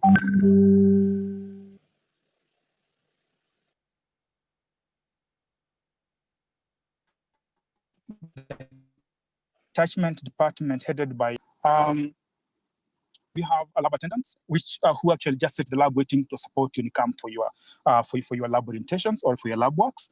And then we have somebody in charge of the postgraduate programs. We are considering that once you have trained you so well, you'd want to consider coming to join us for your postgraduate program. That is for your master and for your PhDs. So we have somebody in charge of that. Okay. And then as you're working on this, on your classwork, there will be so many projects that's going to give you the hands-on. And because of focusing on solving an everyday problem, real-world problem, then there is somebody in charge of the projects in all the departments. So that's going to make your work much, much, much easier and learn with the experts. And of course, somebody in charge of exams. so that at the end of the semester or end of academic year, your results are available for you and you're able to know how you're progressing. So in a nutshell, I want to bring to attention that if you want to, if it's something like, if you ever wonder why robots are so much dominating today's economy, or if you ever wonder why computers speak English and does not speak your mother tongue, or you wonder why the house can be so smart to know what you're doing, or how your phone is knowing what you're doing right now, then the school that helps you understand that is computing, is motion science. So any of the programs here is geared towards that. So I think, brother, I want to stop there and invite Edgar to play a clip for the students. So thank you so much, students. Thank you, Dr. Mzee. University School of Information Science and Technology, shortened as CIST. I am going to take you through a quick tour. CIST is headed by the Dean, Dr. Fred Mzee Awol. We focus on technology, education, research, and innovation. The school has 3 departments, mainly Department of Information Science, Department of Computing Science, and Communication and Media Department. In the Computing Science Department, we offer undergraduate Bachelor of Science degree courses in computer science, applied computer science, software engineering, and information technology. Our lecturers include Dr. Fred Mzee, the Dean, Dr. Cyprian Ratemo, the Director e-Learning, Ms. Teresa Abuya, the COD, among others. As an institution, we boast numerous achievements, from participation in the UN Habitat Marathon to Huawei competitions. Our former and continuing students continue to do us proud in the computing field, both locally and internationally. The Communication and Media Department is headed by Dr. Pamela Maine. We have a fully equipped and functional radio and television studios headed by the senior studio technologist, Ms. Evelyn Kimibei. Our media studio has state-of-the-art equipment to facilitate student progress. Our students continue to excel in the field, both locally and internationally. Our students have represented the university in Top Story Season 2 and Top Story Season 3 competitions. Other students hold different positions in local and international media outlets. The Department of Information Science equips students with a bachelor's degree in Information Science, which is a 4-year course with specialization in 3rd year and 4th year. The specializations options are Information Technology, Records Archives Management, and Library and Information Studies. The department is chaired by Dr. Jane Maina. Other lecturers include Dr. Ben Namande, Mr. Elijah Nyamberi, among others. Welcome to CIST. We believe you will enjoy being at Kisii University, School of Information Science and Technology.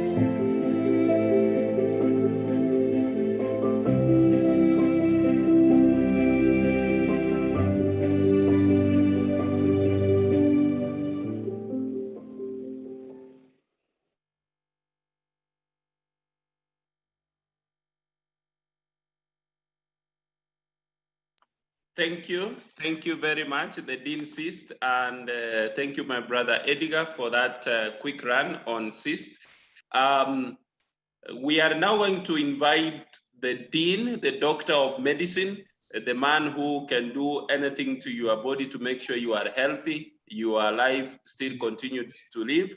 I know he's very brief. He's going to help us understand what happens in that school. And then we will be about to break.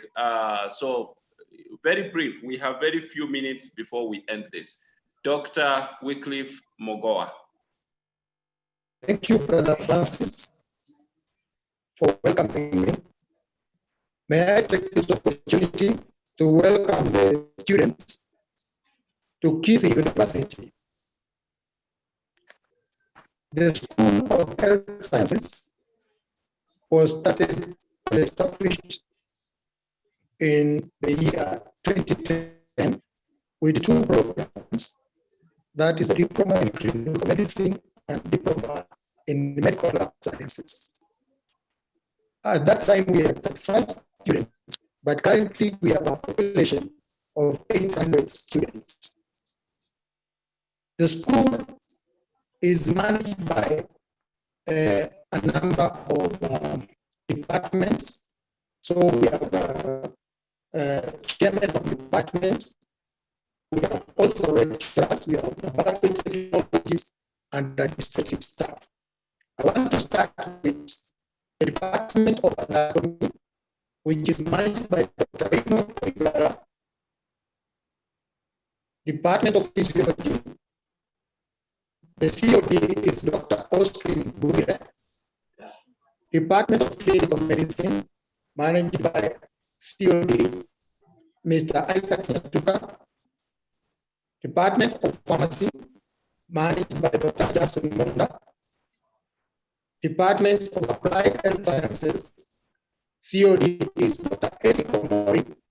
Department of Medical Lab Sciences, managed by Dr. Charles Muchioki. Department of Nutrition, Food Nutrition and Dietetics, the COD is Mr. Daniel Kebuaro. Department of Public Health, managed by Mr. Aaron Isaac.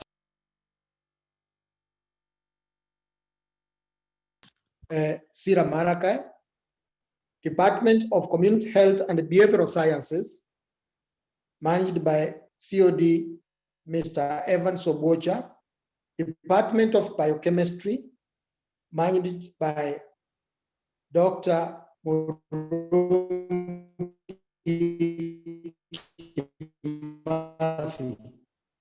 Is Tabitha Wanjau. The departments are projected to increase as we progress in some of the programs. The School of Health Sciences has a number of programs. This one include clinical medicine, which we are over diploma and degree. Bachelor of Science at the degree, Food Nutrition and Dietetics, which we offer also at the diploma level. We have Bachelor of Public Health, which we also offer at master's level, Diploma in Community Health and Development, which we offer degree and diploma level, Bachelor of Biomedical Sciences, which we offer at degree, master's and PhD level. In fact, this year we'll have one student graduating with PhD in Biomedical Sciences. We have Medical Laboratory Sciences, which we offer at degree and master's level. We have Bachelor of Medicine and Bachelor of Surgery, which we offer at the degree level. Health Records, we offer at the diploma level. And Pharmacy, we offer at diploma level. We work very closely with Kisi Teaching and Referral Hospital, which is our teaching hospital. We entered a collaboration with the county government of Kisi, which led to the establishment of a teaching and referral hospital. This is where we give consultancy also we also give services to the hospital as our students benefit in the training program. We have quite a number of laboratories. We have laboratory anatomy, which is created in the hospital, histology in the hospital, microbiology in the hospital and in the university. We have biochemistry laboratory at the university, main campus, physiology at the main campus, pathology laboratory at the hospital, Kisii Teaching and Referral Hospital. We have a hematology laboratory both at the university and the Teaching and Referral Hospital. We have a skills lab, public health skills lab at the Kisii University main campus, and we have a channel skills lab, which all departments share. Our programs, I want to be very clear that our programs are regulated. Now, Pharmacy and Poisons Board regulate pharmacy program. The Nursing Council of Kenya regulates nursing program. Clinical Officer Council regulates the clinical medicine program. The Kenya Medical Laboratory and Technicians Board regulates the Medical Lab Sciences program. Public Health Officers and Technicians Council of Kenya regulated the Public Health program. The Kenya Nutritionists and Dietitians Institute regulates the Food Nutrition and Dietetics program. The Kenya Medical Practitioners and Dentists Board regulates the MPCHP program. All students who follow under this category will be indexed upon admission, because it is a requirement that all students must be indexed for them to be registered later, because most of these programs, after the students have finished from the universities, they do what we call a council exam, which enables them to be registered as either pharmacist or a nurse or a clinic officer and all the other programs. Now, I want to say that medicine is a discipline, and for you to finish this program, we expect students to be well behaved, to be smart in academics, to be focused and intelligent, to be respectful and be kind in their area of operation, to be smartly dressed, to be sociable and interactive, and to be responsible and caring. We are committed to have a quality training to enable you come out as the best professionals in your area of study.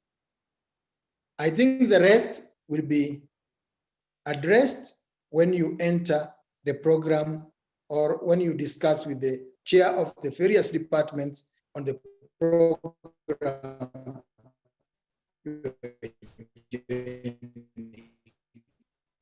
Thank you. Thank you very much, Dean Health Sciences, Dr. Wycliffe Mogoa. So you hear how doctors are very brief. Now we have the last Dean on the Zoom call who is going to share with us briefly, and then we will quickly release all of us so that you can join your Deans on the private chat or to prepare towards understanding whether you should change your course or you should not.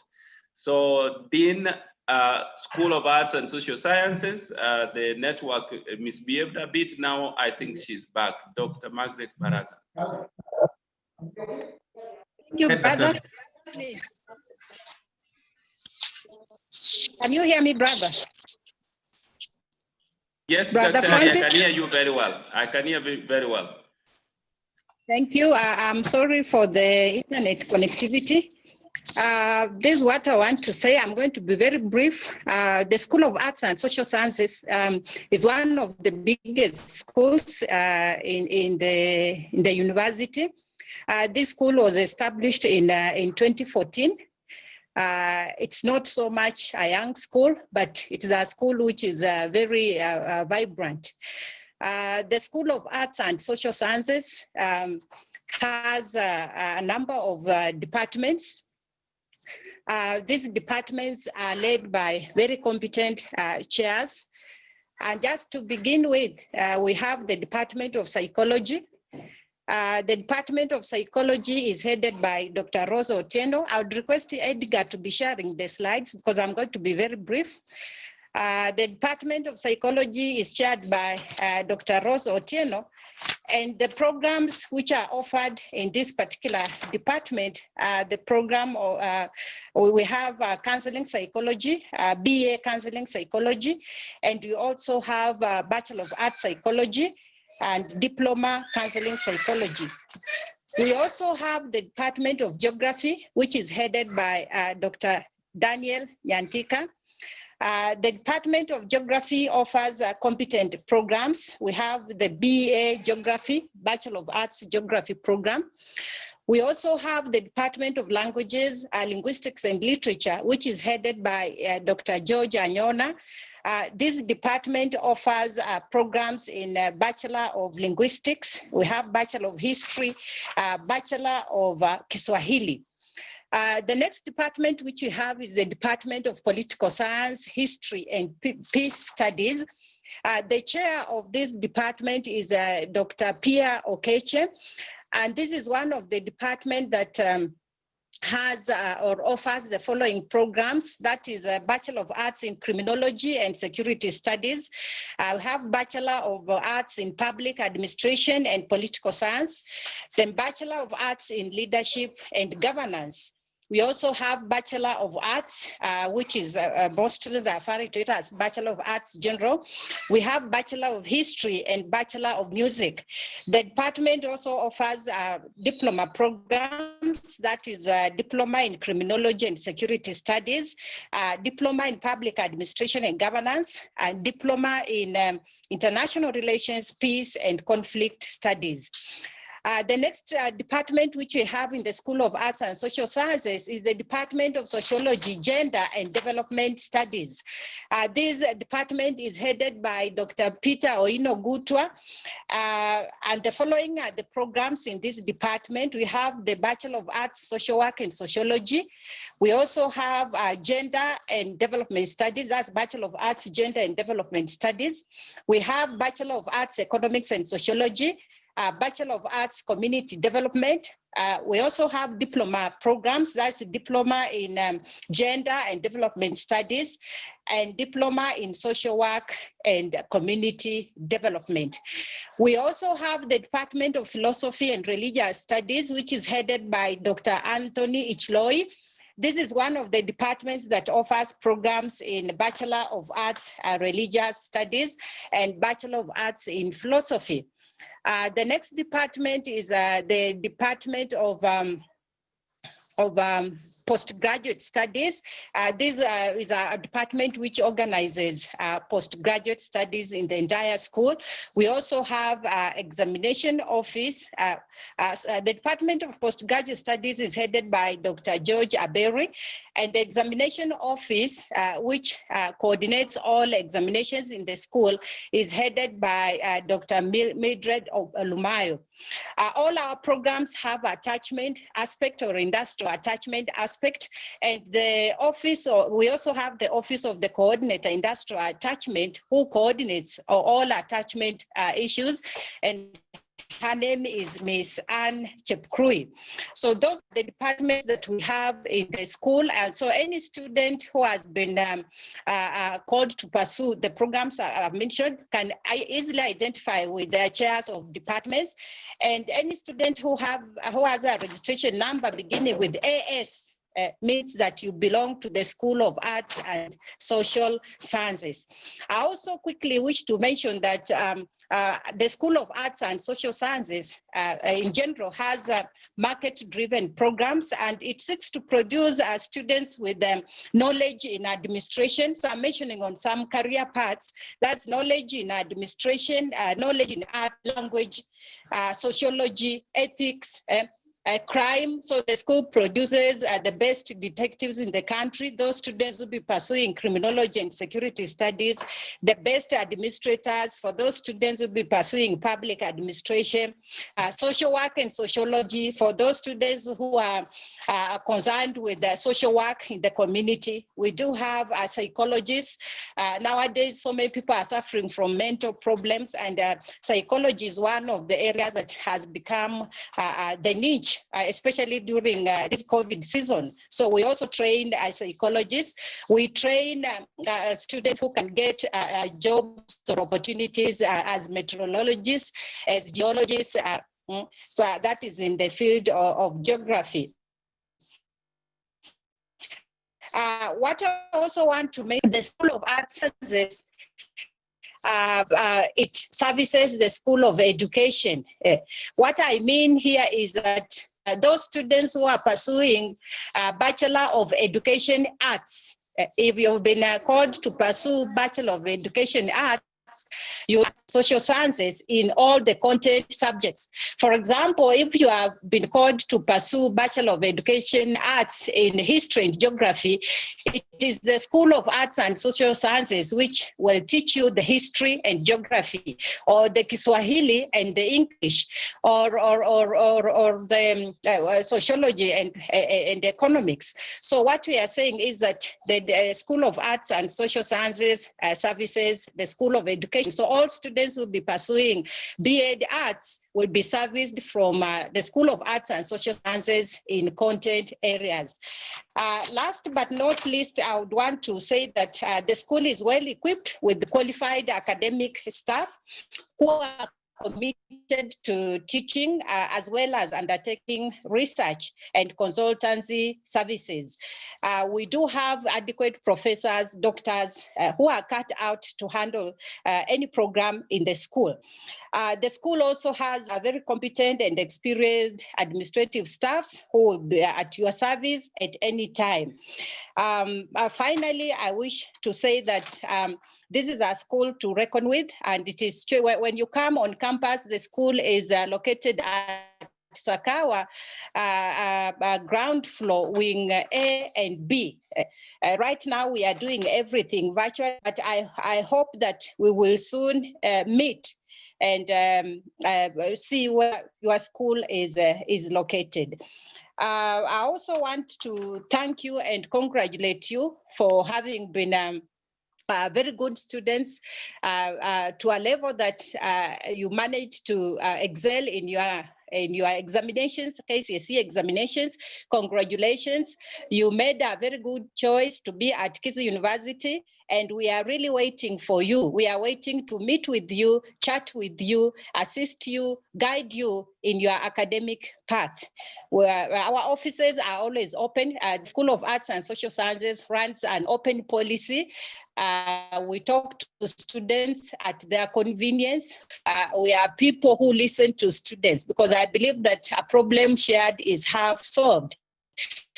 So you are most welcome to the School of Arts and Social Sciences. And I also encourage students to liaise with the career department in case they wish to change their courses. Be advised accordingly, and don't do it because you are being pushed by your peers or you are being praised by your parents. Remember, this is your future. So get advised, get enough information before you make any attempt to change your course. Finally, I want to wish you well. We will talk more when we meet in our special resource group just a few minutes from now. Thank you, Brother Francis. My name is Dr. Margaret Barasa, the Dean, School of Arts and Social Sciences. Thank you, brother.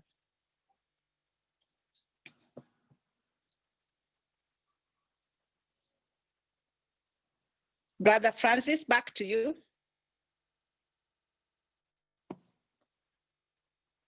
Edgar?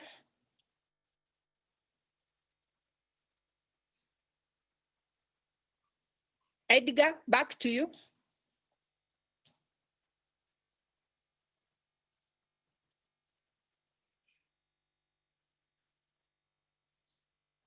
Brother Francis?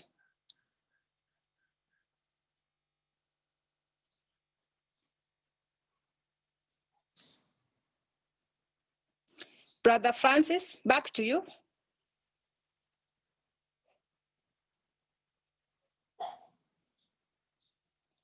Brother Francis, are you there? Yes, Dr. Ari, thank you very much. Thank you, and thank you for that great presentation. Thank you.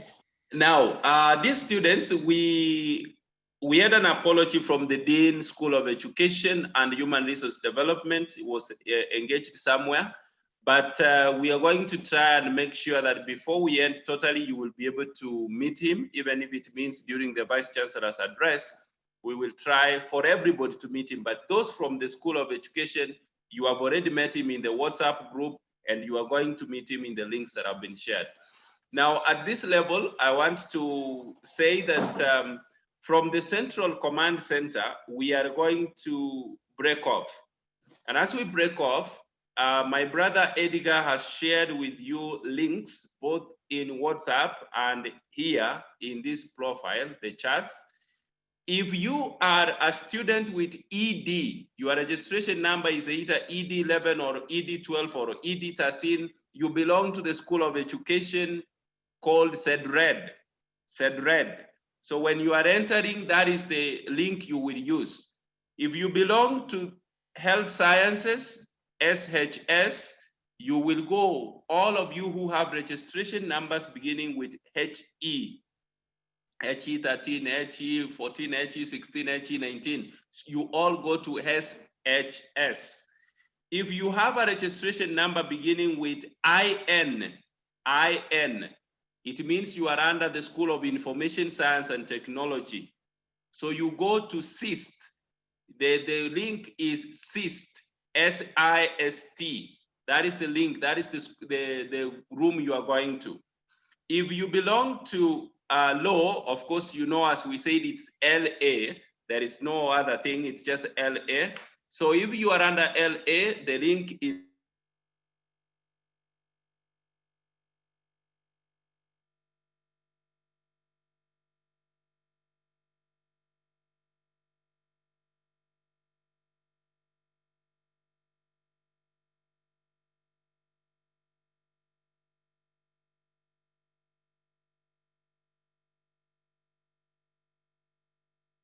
if you are from agriculture, your registration number begins with AN. Your registration number begins with AN. You will go to the link of SANRIM, S-A-N-R-M,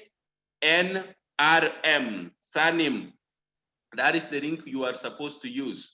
If you are from, your registration number begins with CB, that is either CB11, CB12, CB whatever, you are going to SOBE, School of Business and Economics, SOBE, S-O-B-E, that is where you are going.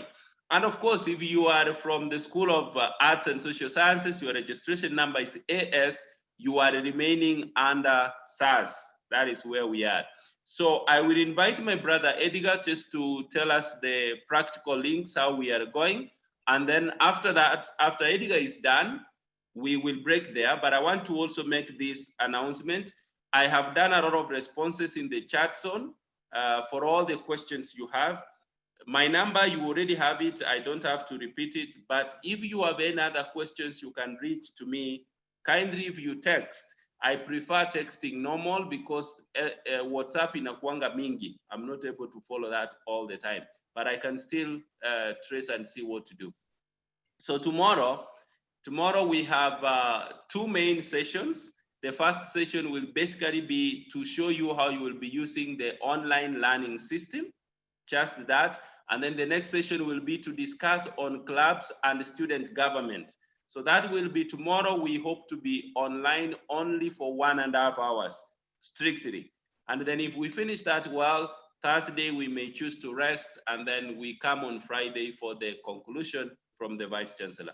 So my brother Edgar, if you want to give us those practical things so that we can break away from here. Yes, thank you, brother. And thank you, ladies and gentlemen, for staying patient since we started at 9:30 in the morning. It's been a great day. We've had some good work done. All the other 6 faculties that he has mentioned are going to go into the links that I have posted. I have posted them both in the chat here and in the WhatsApp groups that we have. And it is simply a simple process. It is even indicated how you're supposed to join in. Just follow the steps I've indicated and you'll find yourself in a room somewhere and with your dean there. The deans and the academic staff are also going to end up in that room. They have their own way of logging in, as has been provided by their school dean. There are 2 schools that are going to remain under this forum. That is those ones who are coming from SPAS, the School of Pure and Applied Sciences, your registration number starting with PS. Those who are coming from SAS, which is the School of Arts and Social Sciences, your registration number starts with AS. Those 2 schools, you will remain in this forum. And after those ones who are going to join other forums have started leaving, we will be able to split you into 2 groups. The breakout groups will be within this Zoom forum, and then you'll be able to go and talk your deans there. You might find yourself in a wrong group. Don't worry. If you find yourself, for example, in School of Arts and Social Sciences, and you're supposed to be in School of Pure and Applied Sciences, just come back to the main session, indicate to me, and I will switch you back to the other group that you're supposed to be. Those who are following on YouTube, we are not going to stream the sessions that are going to happen in those split groups because, as you realize, those are 8 separate sections. So I would ask you to kindly please go to your WhatsApp group, find the links I've been able to post there, and then join your school immediately. The deans in those schools are going to speak to you about so many academic matters, including but not limited to how you're supposed to engage, so that you know those ones who want to transfer from another school to another, you might be given information that will make you want to reconsider that decision. So be very, very keen. Those ones who want to initiate transfers in courses, in schools, this is your session. This is where you go into. So in just about a few minutes, the stream on YouTube will end. And those ones who are watching us from outside our network, your connection will be cut off. But please, as I've indicated, just join the WhatsApp group. Once you join the WhatsApp group, click the links I've sent. I've sent those links in the last 1 hour, and the password is there and the steps are going to be there. I think that's about it, brother. We can conclude the session with a prayer, and then we can, as we do that, we can end the stream and then wait to split the groups. So the deans of School of Pure and Applied Sciences also will remain in the Zoom call, and the dean and the staff of School of Arts and Social Sciences will also remain in the Zoom call, so that we can split you into the breakout rooms within this Zoom call. I think that's it, brother. Thank you, Edgar. Thanks for that. I think this morning, Clinton prayed for us. So can Beatrice, I'm unmuting you so that you can conclude for us with a prayer. Beatrice, you are just down here. Yes, pray for us. Stop getting shy. Edgar, can you do the magic for her?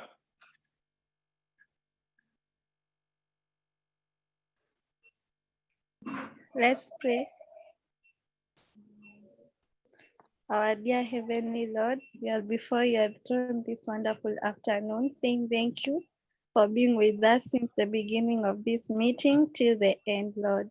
We pray that, Lord, you may be with us even as we go to the next session, and even tomorrow's meeting up to Friday. We pray that you may be with us. In Jesus' name I pray, trusting and believing. Amen. Amen. Amen. Thank you very much. Please, guys, sign out yourself and sign yourself into where you